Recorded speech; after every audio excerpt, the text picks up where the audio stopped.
ಶ್ರೀ ಗುರುಭ್ಯೋ ನಮಃ. ಹರಿ ಓಂ. ಜನ್ಮಾದ್ಯಸ್ಯ ಯತೋನ್ಮಯಾದಿತರತಶ್ಚಾರ್ಥೇಷ್ವವಿಘ್ನಸ್ವರಾಟ್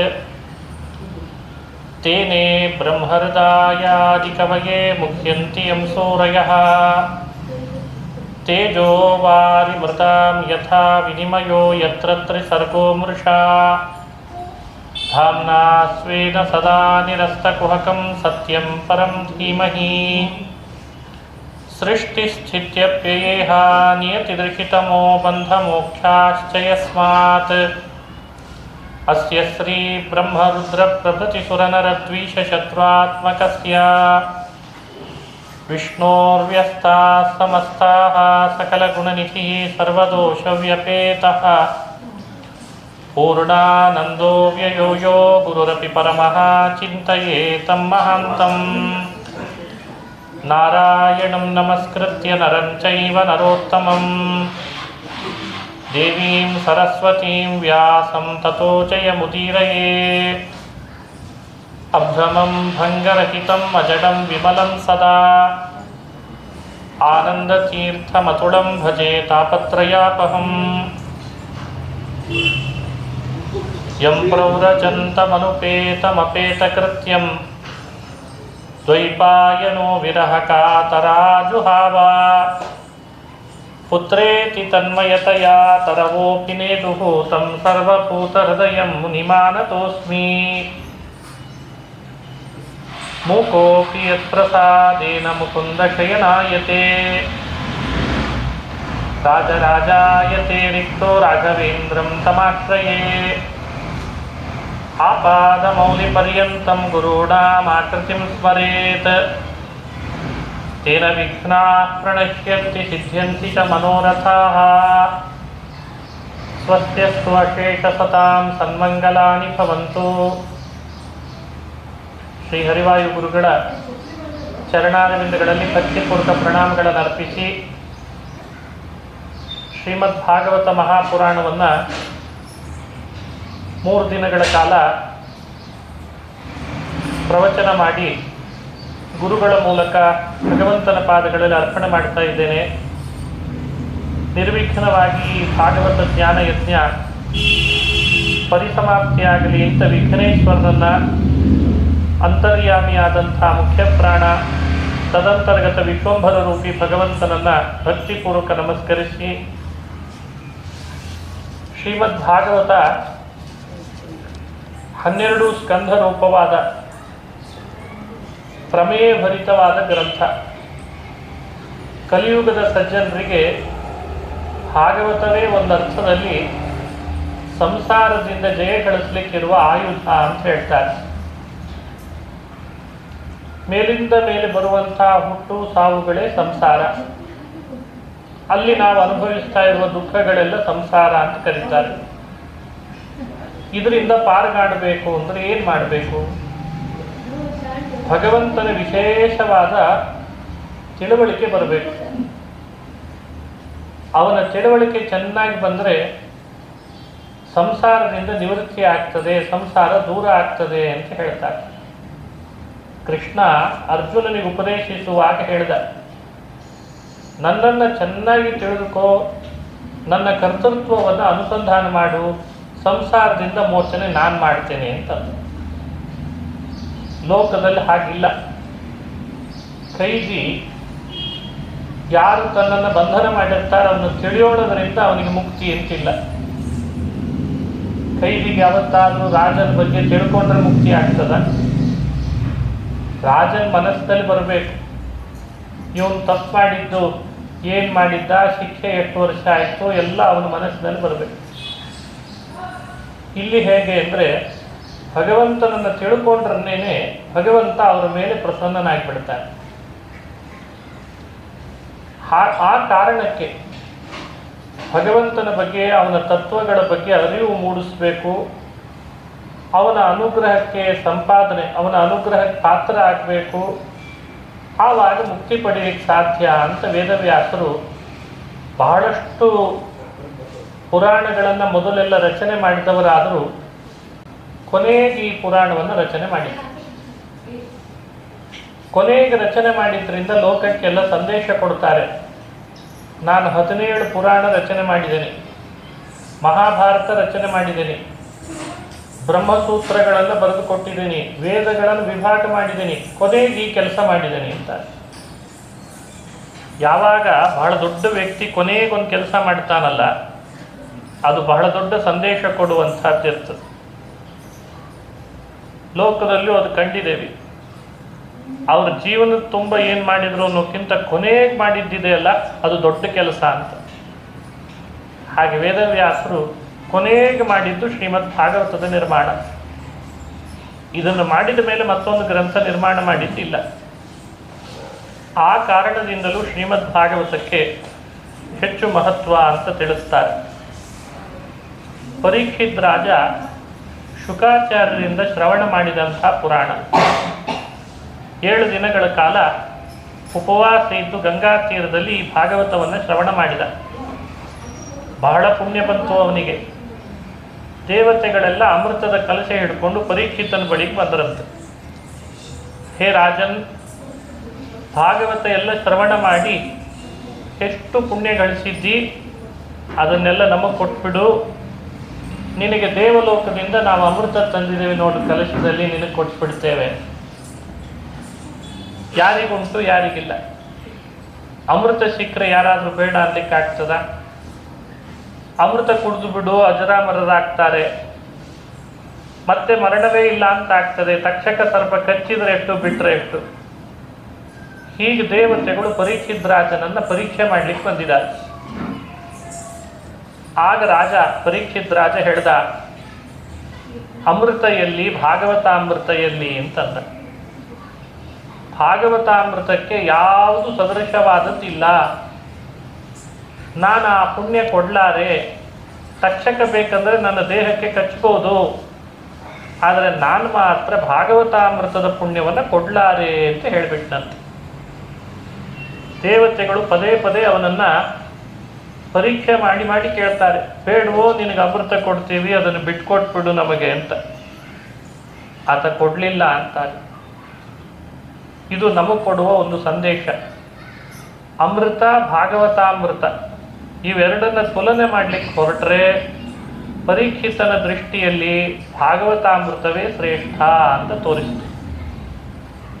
ಹಾಗಾಗಿ ಮನುಷ್ಯನಿಗೆ ಈ ದೇಹ ಬಂದಾಗ ಸಾವು ಗೆಲ್ತೇನೆ ಅನ್ನೋ ಪ್ರಯತ್ನ ವ್ಯರ್ಥ. ನಾವು ಅದನ್ನು ಗೆಲ್ಲಕ್ಕಾಗಲ್ಲ. ಹುಟ್ಟು ಬಂದಿದೆ ಎಂದಾಗ ಸಾವು ನಿಶ್ಚಿತ ಅಂತ ತಿಳಿಬೇಕಂತ. ಹಾಗಾದ್ರೆ ಗೆಲ್ಲಬೇಕಾಗಿರೋದು ಯಾವುದನ್ನ, ಪಡಿಬೇಕಾಗಿರೋದು ಯಾವುದನ್ನ? ಈ ಹುಟ್ಟು ಸಾವಿಗಿಂತ ಶಾಶ್ವತವಾದ ನಮ್ಮ ಸ್ವರೂಪದಲ್ಲಿರುವ ಸುಖವನ್ನು ಪಡೆಯೋದೇ ನಿಜವಾದ ಮುಕ್ತಿ. ಆ ಮುಕ್ತಿ ಪಡೀಲಿಕ್ಕೆ ಸಾಧನವಾದದ್ದು ಶ್ರೀಮದ್ ಭಾಗವತ ಅಂತ ತಿಳಿಬೇಕು. ಆ ಕಾರಣದಿಂದ ಭಾಗವತದ ಅಧ್ಯಯನವನ್ನು ಮಾಡಬೇಕು, ಪಠಣ ಮಾಡಬೇಕು, ಪಾರಾಯಣ ಮಾಡಬೇಕು ಅಂತ ವಿಧಾನ ಮಾಡ್ತಾರೆ. ಭಾಗವತಕ್ಕೆ ಇಹಪರಗಳಲ್ಲಿ ಫಲ ಕೊಡುವಂಥ ಶಕ್ತಿ ಇದೆ. ಇಹಲೋಕದಲ್ಲಿ ಕೆಲವು, ಪರಲೋಕದಲ್ಲಿ ಕೆಲವು. ಹಾಗೆ ಭಾಗವತಕ್ಕೆ ಇಹಲೋಕದಲ್ಲಿ ಆಗುವಂತಹ ಅನಿಷ್ಟಗಳನ್ನು ಪರಿಹರಿಸುವ ಶಕ್ತಿನೂ ಇದೆ. ದುರಿತ ನಿವೃತ್ತಿ ಅಂತ ಹೇಳ್ತಾರೆ. ಇಷ್ಟವನ್ನು ಕೊಡುವ ಶಕ್ತಿನೂ ಇದೆ. ಭಾಗವತ ಕೇಳ್ತಾ ಇದ್ರೆ ನಮಗೆ ಹೊಟ್ಟೆ ತುಂಬುತ್ತದ ಅಂತ ಕೇಳ್ತಾರೆ. ಭಾಗವತ ಕೇಳ್ತಾ ಭಾಗವತ ಅಧ್ಯಯನ ಮಾಡ್ಲಿಕ್ಕೆ ಶುರು ಮಾಡಿದರೆ ನಮಗೇನು ಹಣ ಬರ್ತದ, ನಮ್ಮ ಕುಟುಂಬ ಪೋಷಣೆ ಆಗ್ತದ ಅಂತ. ನಮ್ಮ ಬುದ್ಧಿಮಟ್ಟ ಅಷ್ಟಿದೆ. ನಾವು ಅನುಭವಿಸ್ತಾ ಇರುವ ಸಮಸ್ಯೆಗಳ ಜೊತೆಗೆ ಸ್ಪಂದಿಸ್ಬೇಕು ಯಾವುದೇ ವಿಷಯವಾಗಿ. ಆ ರೀತಿ ಕಮ್ಯುನಿಕೇಟ್ ಮಾಡಿದರೆ ಮಾತ್ರ ನಾವು ಅದರಲ್ಲಿ ಅಭಿರುಚಿ ನಾವು ಹುಟ್ಟಿಸ್ಕೊಳ್ತೇವೆ. ಯಾವುದು ನಮ್ಮ ಜೊತೆಗೆ ನಮ್ಮ ದಿನನಿತ್ಯದ ಬದುಕಿಗೆ ಹತ್ತಿರ ಇಲ್ಲ, ಅದನ್ನು ನಾವು ಒಪ್ಪಿಕೊಳ್ಳಿಕ್ಕೆ ಆಗಲ್ಲ ಅಂತೀವಿ. ಭಾಗವತದ ಬಗ್ಗೆಯೂ ಈ ಪ್ರಶ್ನೆ ಇದೆ, ಭಗವದ್ಗೀತೆಯ ಬಗ್ಗೆನೂ ಈ ಪ್ರಶ್ನೆಗಳಿವೆ. ಇದಕ್ಕೆಲ್ಲ ಭಾಗವತದಲ್ಲೇ ಉತ್ತರ ಹೇಳ್ತಾರೆ. ದೈನಂದಿನ ಸಮಸ್ಯೆಗೂ ಪರಿಹಾರವನ್ನು ಭಾಗವತ ಒಂದರ್ಥದಲ್ಲಿ ಮಾಡಿಸ್ತದೆ, ಇನ್ನೊಂದು ಅರ್ಥದಲ್ಲಿ ಸೂಚನೆಯೂ ಕೊಡ್ತದೆ ಪರಿಹಾರಕ್ಕೆ. ಆ ಶಕ್ತಿ ಭಾಗವತದಲ್ಲಿದೆ. ಹೃದಯಂತಸ್ಥೋ ಹಿ ಭಗವಾನ್ ಅಭದ್ರಾಣಿ ಧುನೋತ್ಯಯಂ ಅಂತಾರೆ. ಭಾಗವತ ಶ್ರವಣ ಮಾಡ್ತಾ ಬಹುಕಾಲ ಅದರಲ್ಲಿ ಅಭಿರುಚಿಯಿಂದ ಅದರದ್ದೇ ಶ್ರವಣದಲ್ಲಿ ರತರಾದಾಗ ನಮಗೆ ಗೊತ್ತಾಗಬೇಕಾಗಿಲ್ಲ, ನಾವು ಹೃದಯದಲ್ಲಿ ಭಗವಂತ ಬಂದು ಸನ್ನಿಹಿತನಾಗ್ತಾನೆ. ಅಭದ್ರಾಣಿ ವಿಧುನೋತ್ಯಯಂ, ನಮಗೇನು ಮುಂದೆ ಬರಲಿಕ್ಕಿರ್ತದೆ ಸಮಸ್ಯೆ ನಮಗೆ ಗೊತ್ತಿರಲ್ಲ, ಆದರೆ ಭಗವಂತನಿಗೆ ಗೊತ್ತಿರ್ತದೆ. ಅವನು ಅದನ್ನು ಹ್ಯಾಕ್ ಪರಿಹಾರ ಮಾಡಬೇಕು ಮಾಡಿಬಿಡ್ತಾನಂತೆ. ಇದೊಂದು ಅಲೌಕಿಕವಾದ ಮಹಿಮೆ. ಹೃದಯಂತಸ್ಥೋ ಹಿ ಭಗವಾನ್, ಹೃದಯದಲ್ಲಿ ಅಂತಸ್ಥನಾಗ್ತಾನೆ ಭಾಗವತ ಶ್ರವಣ ಮಾಡ್ತಾ ಇದ್ರೆ.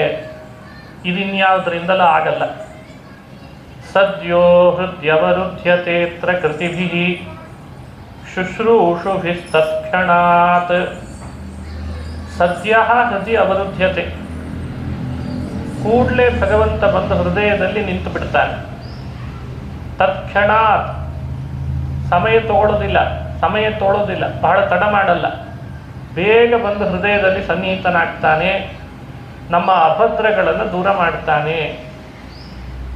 ಈ ಶಕ್ತಿ ಭಾಗವತಕ್ಕಿದೆ. ಆದ ಕಾರಣವು ಭಾಗವತವನ್ನು ಶ್ರವಣ ಮಾಡಲಿ ಅಂತ ಹೇಳ್ತಾರೆ. ಒಂದು ಕಥೆ ಬಹಳ ಪ್ರಸಿದ್ಧವಾದದ್ದು. ತುಂಗಭದ್ರಾ ತೀರದಲ್ಲಿ ಒಬ್ಬ ಗೋಕರ್ಣ ಅಂತ ವಿಪ್ರನಿದ್ದ. ಅವರ ಅಣ್ಣ ದುಂದುಕಾರಿ, ಮಾಡಬಾರ್ದೆಲ್ಲ ಮಾಡಿದ್ದರಿಂದ ಅವನಿಗೆ ಪ್ರೇತ ಶರೀರ ಬಂದಿತ್ತು. ಪ್ರೇತನಾಗಿ ದುಂದುಕಾರಿ ಗೋಕರ್ಣನನ್ನು ಕಾಡ್ತಾ ಇದ್ದ. ಮನೆಯೊಳಗೆ ಯಾರೋ ಪ್ರೇತ ಆದರೆ ಇನ್ಯಾರನ್ನೂ ಹಿಡ್ಕೋತಾರಂತೆ ಕಾಡಿಸ್ಲಿಕ್ಕೆ. ಹಾಗೆ ಇವನನ್ನು ಕಾಡ್ತಾ ಇದ್ದ. ಪದೇ ಪದೇ ಕಾಡ್ತಿದ್ದಾನೆ ಗೋಕರ್ಣನನ್ನ. ಏನು ಮಾಡಲಿ ಇವನಿಗೆ ಅಂತ. ಕೊನೆಗೊಬ್ಬೆ ದುಂದುಕಾರನೇ ಮಾತಾಡಿಸಿದ್ದಂತೆ ಗೋಕರ್ಣನನ್ನ. ನಾನು ನಿನ್ನ ತಮ್ಮ ಗೋಕರ್ಣ ದುಂದುಕಾರಿ, ಹಾಗಾಗಿ ನನಗೆ ಈ ಪ್ರೇತ ಶರೀರ ತಡ್ಕೊಳ್ಳಿಕ್ಕೆ ಆಗ್ತಾ ಇಲ್ಲ, ಅಷ್ಟು ಬಾಧೆ ಆಗ್ತಾ ಇದೆ. ಪ್ರೇತ ಶರೀರ ಬಂದರೆ ತಡ್ಕೊಳ್ಳಿಕ್ಕಾಗಲ್ಲ. ನಾನು ಮಾಡಬಾರ್ದ ಪಾಪಗಳು ಬಹಳ ಇವೆ, ನೀನೇ ಏನಾದರೂ ಉಪಾಯ ಮಾಡಿ ನನಗಿದರಿಂದ ಮುಕ್ತಿ ಕೊಡಿಸು ಅಂತ ಕೇಳ್ಕೊಂಡ. ಗೋಕರ್ಣ ತನ್ನ ಮನೆಯಲ್ಲಿ ಭಾಗವತ ಹೇಳ್ತೇನೆ, ಮನೆಯಲ್ಲಿ ಭಾಗವತ ಹೇಳುವಾಗ ನೀನು ಬಂದು ಕೂಡು, ಆ ಭಾಗವತದಿಂದ ನಿನ್ನ ಪ್ರೇತತ್ವ ಕಳೀತದೆ ಅಂತ ಹೇಳ್ದ. ಗೋಕರ್ಣನಿಗೆ ಭಾಗವತದ ಮೇಲೆ ಅಷ್ಟು ಶ್ರದ್ಧೆ, ಅಷ್ಟು ವಿಶ್ವಾಸ, ನಮ್ಮ ಅಣ್ಣನ ಪ್ರೇತತ್ವ ಕಳೀತದ್ರಿಂದ, ಹಾಗಾಗಿ ಭಾಗವತ ಹೇಳಿಬಿಡ್ತೇನೆ ಅಂತ ಸುತ್ತಲೂ ಇದ್ದಂಥ ಹರಿಭಕ್ತರನ್ನು ಸೇರಿಸಿ ಮನೆಯಲ್ಲಿ ಭಾಗವತ ಮಾಡಿದ. ಆ ಪುರಾಣ ಕೇಳಲಿಕ್ಕೆ ಅಂತ ಈ ದುಂದುಕಾರಿ ಪ್ರೇತ ಅಲ್ಲೇ ಇದ್ದಂಥ ಒಂದು ಬಿದಿರುಗೋಲ್ನಲ್ಲಿ ಸೇರ್ಕೊಳ್ತಿದ್ದಂತೆ. ದಿನಾ ಭಾಗವತ ಕೇಳಬೇಕು, ಆ ಬಿದಿರುಗೋಲ್ನ ಒಂದು ಗಂಟು ಒಡೆದುಕೊಂಡು ಹೊರಗೆ ಬರಬೇಕಂತ. ಹಾಗಾಗ್ತಾ ಇತ್ತು. ಭಾರಿ ಆಶ್ಚರ್ಯ, ಇದು ಅಲೌಕಿಕವಾದ ಮಹಿಮೆ. ಭಾಗವತ ಕೇಳ್ತಾ ಕೇಳ್ತಾ ಬಿದಿರುಗೋಲ್ನ ಗಂಟು ಒಡೆದದ್ದು ಎಲ್ಲಿ ಕೇಳ್ತೀವಿ ನಾವು. ಹೀಗೆ ಭಾಗವತವನ್ನು 7 ದಿನ ಕೇಳ್ದ. 7ನೇ ದಿನ ಪೂರ್ಣ ಮುಗಿದಾಗ 7ನೇ ಗಂಟು ಒಡೆದುಕೊಂಡು ಹೊರಗೆ ಬಂದಿದ್ದಾನೆ. ಪ್ರೇತ ಶರೀರ ಕೆಳಗೆ ಬಿದ್ದುಬಿಟ್ಟಿದೆ. ಧನ್ಯ ಭಾಗವತಿ ವಾರ್ತಾ ಪ್ರೇತ ಪೀಡಾ ವಿನಾಶಿನಿ. ಭಾಗವತದ ವಾರ್ತೆ ಪ್ರೇತ ಪೀಡೆಯನ್ನು ಕಳೆದು ಬಿಡ್ತು ಅಂತಾರೆ. ಆಕಾಶದಲ್ಲಿ ಕೃಷ್ಣನ ಲೋಕಕ್ಕೆ ಹೋಗ್ಬೇಕು ನೀನು ಅಂತ ದೇವದುಂದುಭಿಗಳು ಮೊಳಗುತ್ತಾ ದೇವತೆಗಳೇ ವಿಮಾನ ತಂದು ಇವನನ್ನು ವಿಮಾನದಲ್ಲಿ ಕೂಡಿಸ್ಕೊಂಡು ಹೋಗ್ತಾರಂತ. ಆ ವಿಮಾನದಲ್ಲಿ ಕೂತು ಹೇಳ್ದ, ಧನ್ಯ ಭಾಗವತಿ ವಾರ್ತಾ ಪ್ರೇತ ಪೀಡಾ ವಿನಾಶಿನಿ ಸಪ್ತಾಹೋಪಿ ತಥಾ ಧನ್ಯ ಕೃಷ್ಣಲೋಕ ಫಲಪ್ರದ. ಭಾಗವತದ ಶ್ರವಣದಿಂದ ಕೃಷ್ಣನ ಲೋಕ ಸಿಗ್ತಾ ಇದೆ ಅಂದರೆ ಇದಕ್ಕಿಂತ ಏನು ಬೇಕು ಅಂತಂದ ಆತ ದುಂದುಕಾರಿ. ಈ ಚರಿತ್ರೆಯನ್ನು ಪುರಾಣ ಉಲ್ಲೇಖಿಸಿ ಹೇಳ್ತದೆ, ಭಾಗವತವನ್ನು ಮನೆಯಲ್ಲಿ ಯಾರು ವಾಚನ ಮಾಡ್ತಾರೆ ಅಥವಾ ಶ್ರದ್ಧೆಯಿಂದ ಅದನ್ನು ಯಾರು ಕೇಳ್ತಾರೆ ಅವರಿಗಿಂಥ ಪ್ರೇತತ್ವ ಮುಂತಾದ ಏನಾದರೂ ಪಾಪದಿಂದ ಶರೀರ ಬರಲಿಕ್ಕಿದ್ರೆ ಅದು ಕಳೆದು ಹೋಗ್ತದೆ. ಬರೀ ಪ್ರೇತತ್ವ ಅಂತ ಅಷ್ಟೇ ಅಲ್ಲ, ಇನ್ನೇನೇನೋ ಪಾಪಗಳನ್ನು ಮಾಡಿ ಇನ್ನೇನೋ ಜನ್ಮ ಬರಲಿಕ್ಕೆ ಇರ್ತದೆ ನಮಗೆಲ್ಲ, ಅದೆಲ್ಲ ಕಳೆದು ಹೋಗ್ತದೆ ಅಂತ ಅರ್ಥ. ಈಗ ನಮ್ಮ ಅನಿಷ್ಟಗಳನ್ನು ಕಳೀಲಿಕ್ಕೆ ಭಾಗವತ ಸಿದ್ಧಹಸ್ತ, ಸಶಕ್ತ. ಅದು ಬಹಳ ಸಾಮರ್ಥ್ಯ, ಭಾಗವತದ ಸಾಮರ್ಥ್ಯ ಅಷ್ಟಿಷ್ಟಲ್ಲ ಅಂತ ಹೇಳ್ತಾರೆ. ಮತ್ತೊಂದು ಕಥೆನೂ ಹೇಳ್ತದೆ ಪುರಾಣ.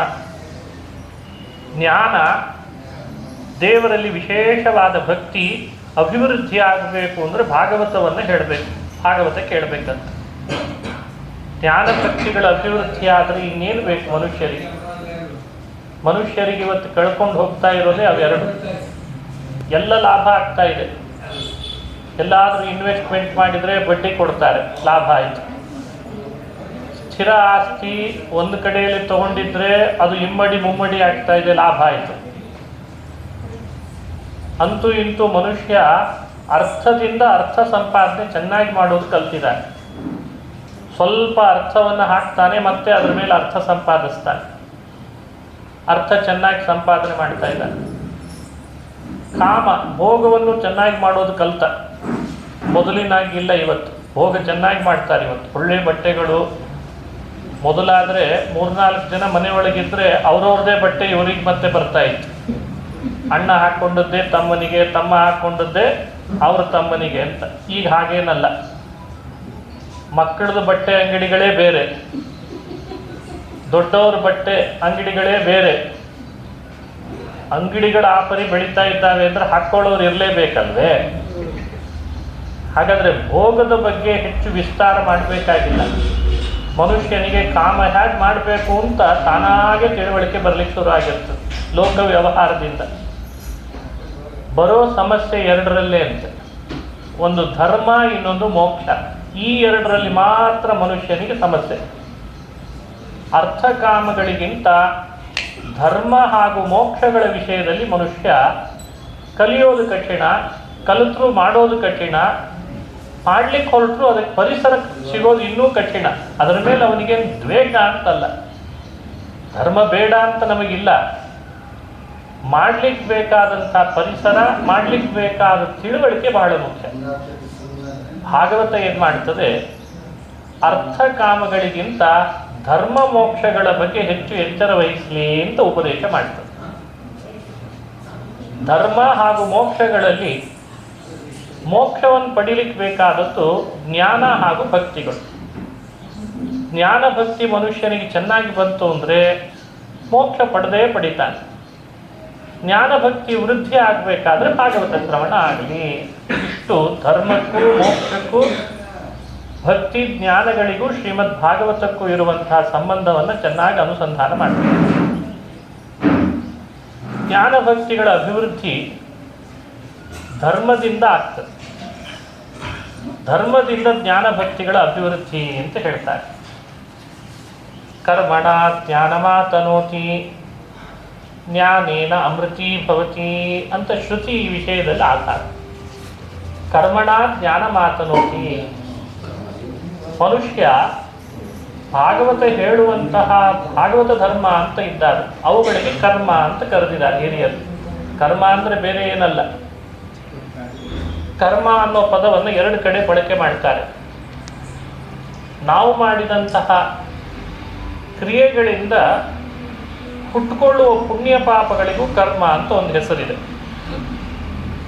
ನಾವೇನು ಕೆಲಸ ಮಾಡ್ತೇವೆ ಅದರಿಂದ ಒಂದಿಷ್ಟು ಹುಟ್ಟುಕೊಳ್ತದೆ, ಅದು ಕಣ್ಣಿಗೆ ಕಾಣಲ್ಲ.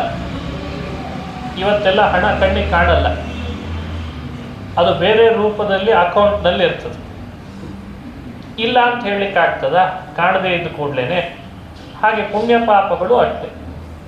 ಕಾಣದೇ ಇದ್ದ ಮಾತ್ರಕ್ಕೆ ಅವನು ಇಲ್ಲ ಅಂತ ಅಲ್ಲಗಳಿಬಾರದು. ಲೋಕದ ವ್ಯವಸ್ಥೆ ಎಲ್ಲ ಬಿಗಡಾಯಿಸ್ತದೆ. ಹಾಗಾಗಿ ನಮ್ಮಿಂದ ನಡೆದ ಕ್ರಿಯೆಯಿಂದ ಹುಟ್ಟುಕೊಳ್ಳುವಂತಹ ಕಾಣದ 2 ಇದ್ದಾವೆ, ಅವುಗಳು ಪುಣ್ಯ ಪಾಪ. ಅವುಗಳಲ್ಲೂ ಧರ್ಮ ಅನ್ನೋ ಪದವನ್ನು ಬಳಸಿದ್ದಿದೆ, ಕರ್ಮ ಅನ್ನೋ ಪದವನ್ನು ಬಳಸ್ತಾರೆ. ಧರ್ಮ, ಕರ್ಮ, ಅದೃಷ್ಟ, ಅಪೂರ್ವ ಈ ಪದಗಳನ್ನೆಲ್ಲ ಅಲ್ಲಿ ಬಳಸ್ತಾರೆ. ಇನ್ನೊಂದು ಅರ್ಥದಲ್ಲಿ ಕರ್ಮ ಧರ್ಮ ಪದಗಳನ್ನು ಬಳಸ್ತಾರೆ. ಯಾವ ಅರ್ಥ ಅದು? ನಾವು ದಿನನಿತ್ಯ ಮಾಡಬೇಕಾದದ್ದೇನಿದೆಯೋ ಅದರಲ್ಲಿಯೂ ಕೂಡ ಧರ್ಮ ಕರ್ಮ ಅನ್ನೋ ಶಬ್ದವನ್ನು ಬಳಸ್ತಾರೆ. ಏನು ಮಾಡಬೇಕೋ, ಮಾಡಲೇಬೇಕೋ ಅದನ್ನು ಕರ್ಮ ಅಂತ ಕರೀತಾರೆ. ಕೃಷ್ಣ ಭಗವದ್ಗೀತೆಯಲ್ಲಿ ಹೆಚ್ಚು ಬಳಸಿದ್ದು ಕರ್ಮ ಧರ್ಮ ಪದಗಳನ್ನು, ಸ್ವಧರ್ಮ ಈ ಪದವನ್ನು. ಅವುಗಳ ಮೂಲ ಅರ್ಥ ನಾವು ಮಾಡಬೇಕಾದದ್ದು ಯಾವುದು ಅದನ್ನೇ ಭಗವಂತ ಧರ್ಮ ಅನ್ನೋದರಿಂದ ಕರೆದ. ಯಾವುದನ್ನು ಮಾಡಬೇಕು ಮನುಷ್ಯ, ಯಾವುದನ್ನು ಮಾಡೋಣದ್ರಿಂದ ಜ್ಞಾನ ಹಾಗೂ ಭಕ್ತಿಗಳು ವೃದ್ಧ ಆಗ್ತವೆ, ಅಭಿವೃದ್ಧವಾಗ್ತವೆ, ಅವುಗಳನ್ನು ಮಾಡಲೇಬೇಕು. ಭಾಗವತ ಪ್ರಾರಂಭದಲ್ಲಿ ಹೇಳೋದು ಈ ವಿಷಯವನ್ನೇ. ಧರ್ಮ ಪ್ರೋಜ್ಜಿತ ಕೈತವೋತ್ರ ಪರಮಃ ನಿರ್ಮತ್ಸರಾಣಾಂ ಸತಾ ವೇದ್ಯಂ ವಾಸ್ತವಮತ್ರ ವಸ್ತು ಶಿವದಂ ತಾಪತ್ರಯೋನ್ಮೂಲನಂ. ಪ್ರೋಜ್ಜಿತ ಕೈತವಃ ಧರ್ಮಃ.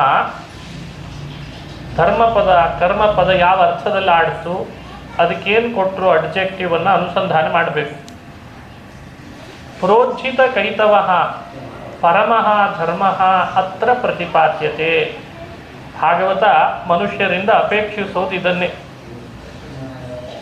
ಮೋಸ ವಂಚನೆ ಇಲ್ಲದೆ ಇರುವಂತಹ ವೇದ ಶಾಸ್ತ್ರಗಳು ಹೇಳಿರುವ ಅವನವನಿಗೆ ವಿಹಿತವಾದದ್ದನ್ನು ಅವನು ಮಾಡಲಿ, ಅದೇ ಧರ್ಮ ಅಂತ ಕರೆಸ್ಕೊಳ್ತದೆ. ಯಾವುದೋ ಶಬ್ದದಿಂದ ನಾವು ಅದನ್ನು ಊಹಿಸ್ಕೊಳ್ತೇವೆ ಅನ್ನೋಕ್ಕಿಂತ ಅದೇ ಶಬ್ದದಿಂದ ಊಹಿಸ್ಕೊಳ್ಳೋದು ಒಳ್ಳೆಯದು. ಧರ್ಮಾನ್ ಭಾಗವತಾನ್ ಬ್ರೂತ ಅಂತ ಪುರಾಣದಲ್ಲೇ ಬರ್ತದೆ. ಬೇರೆ ಶಬ್ದ ಹೇಳೋಕ್ಕಿಂತ ಇದು ಸುಲಭ ಅಂತ ಭಾಗವತ ಧರ್ಮ ಅಂತ ಹೆಸರಿಟ್ರಂತೆ. ಭಾಗವತ ಧರ್ಮ ಅಂದರೆ ಬಹಳ ಅರ್ಥ ಕೊಡ್ತು. ಭಗವಂತನ ಪ್ರೀತಿಗಾಗಿ, ಭಗವಂತನಲ್ಲಿ ಭಕ್ತಿ ವೃದ್ಧಿಗಾಗಿ, ಜ್ಞಾನ ವೃದ್ಧಿಗಾಗಿ ಮನುಷ್ಯನಿಗೆ ಅಂತಃಕರಣ ಬಹಳ ಶುದ್ಧವಾಗಿರಬೇಕು. ಜ್ಞಾನ ಅನ್ನೋದೊಂದು ಪಾಕ. ಸಕ್ಕರೆ ಪಾಕ ಆಗಬೇಕಾದ್ರೆ ಬಹಳ ಜಾಗರೂಕತೆಯಿಂದ ಮಾಡಬೇಕದನ್ನು. ನನಗಿಂತ ನಿಮ್ಗೆ ಚೆನ್ನಾಗಿ ಗೊತ್ತಿರ್ತದೆ ಮಾಡುವಾಗ. ಸ್ವಲ್ಪ ನೀರು ಜಾಸ್ತಿ ಆದರೆ ಏರಾಗ್ತದೆ. ಏರ್ ಪಾಕ ಅಂತ ಅಲ್ಲ, ಅದು ಉಪಯೋಗ ಆಗಲ್ಲ. ಏನು ಮಾಡಲಿಕ್ಕೂ ಬರಲ್ಲ. ಅಂಥೇಳಿ ಹೆದರ್ಕೊಂಡು ನೀರು ಕಡಿಮೆ ಹಾಕಿದರೆ ಅದು ಇನ್ನೊಂದಾಗ್ತದೆ. ಸಕ್ಕರೆ ಪಾಕ ಮಾಡಬೇಕಾದ್ರೆ ಇಷ್ಟು ಕಷ್ಟ ಇದೆ, ನೀರು ಸರಿಯಾಗಿಟ್ಟು ಸಕ್ಕರೆನೂ ಅದಕ್ಕೆ ಸಮ ಪ್ರಮಾಣದಲ್ಲಿ ಹಾಕಿ ಅದನ್ನು ಸಮ ಪ್ರಮಾಣಕ್ಕೆ ಹಾಕಿದ್ರೂ ಉಪಯೋಗ ಇಲ್ಲ. ಉರಿನೂ ಸಮ ಪ್ರಮಾಣದಲ್ಲಿ ಇರಬೇಕು. ಉರಿ ಹೆಚ್ಚು ಕಡಿಮೆ ಆದರೆ ಮತ್ತೆ ಆ ಪಾಕ ಎಡವಟ್ಟಾಗ್ತದೆ. ಉರಿ ಸರಿಯಾಗಿಟ್ಟರು ಇಷ್ಟಾಗಿ ಪಾತ್ರೆ ಶುದ್ಧವಾಗಿರಬೇಕು. ಪಾತ್ರೆನೇ ಸರಿಯಾಗಿಲ್ಲ ಅಂದರೆ ಅಶುದ್ಧವಾಗಿದ್ದರೆ ಪಾಕ ಏನು ಹಾಕಬೇಡ. ಸಕ್ಕರೆ ಪಾಕ ಮಾಡಲಿಕ್ಕೆ ಇಷ್ಟೆಲ್ಲ ವ್ಯವಸ್ಥೆ ಇದೆ. ಇನ್ನು ಒಳಗಡೆಯಲ್ಲಿ ಭಗವಂತನ ಭಕ್ತಿ ಪಾಕ, ಜ್ಞಾನ ಪಾಕ ಮಾಡಲಿಕ್ಕೆ ಯೋಚನೆ ಮಾಡಬೇಕೋ ಬೇಡವೋ? ಪಾಕ ಮಾಡಲಿಕ್ಕೆ ನಮ್ಮ ಅಂತಃಕರಣದ ಪಾತ್ರೆ ಉಪಯೋಗಿಸ್ಬೇಕಂತ. ಅಂತಃಕರಣ ಅನ್ನೋದು ಪಾತ್ರೆ ಇದ್ದ ಹಾಗೆ. ಇಲ್ಲಿ ಯಾವುದು ಪಾಕ ಮಾಡಲಿಕ್ಕೆ ನಾವು ಹಾಕಿದ ಪದಾರ್ಥ ಅಂದರೆ ಜ್ಞಾನ ಹಾಗೂ ಭಕ್ತಿ. ಭಕ್ತಿ ಯಾವಾಗಲೂ ದ್ರವರೂಪವಾದದ್ದು, ಅದು ಲಿಕ್ವಿಡ್ ಇದ್ದ ಹಾಗೆ, ಸ್ನೇಹ. ಜ್ಞಾನ ಅನ್ನೋದು ಸಕ್ಕರೆ ಇದ್ದ ಹಾಗಂತ.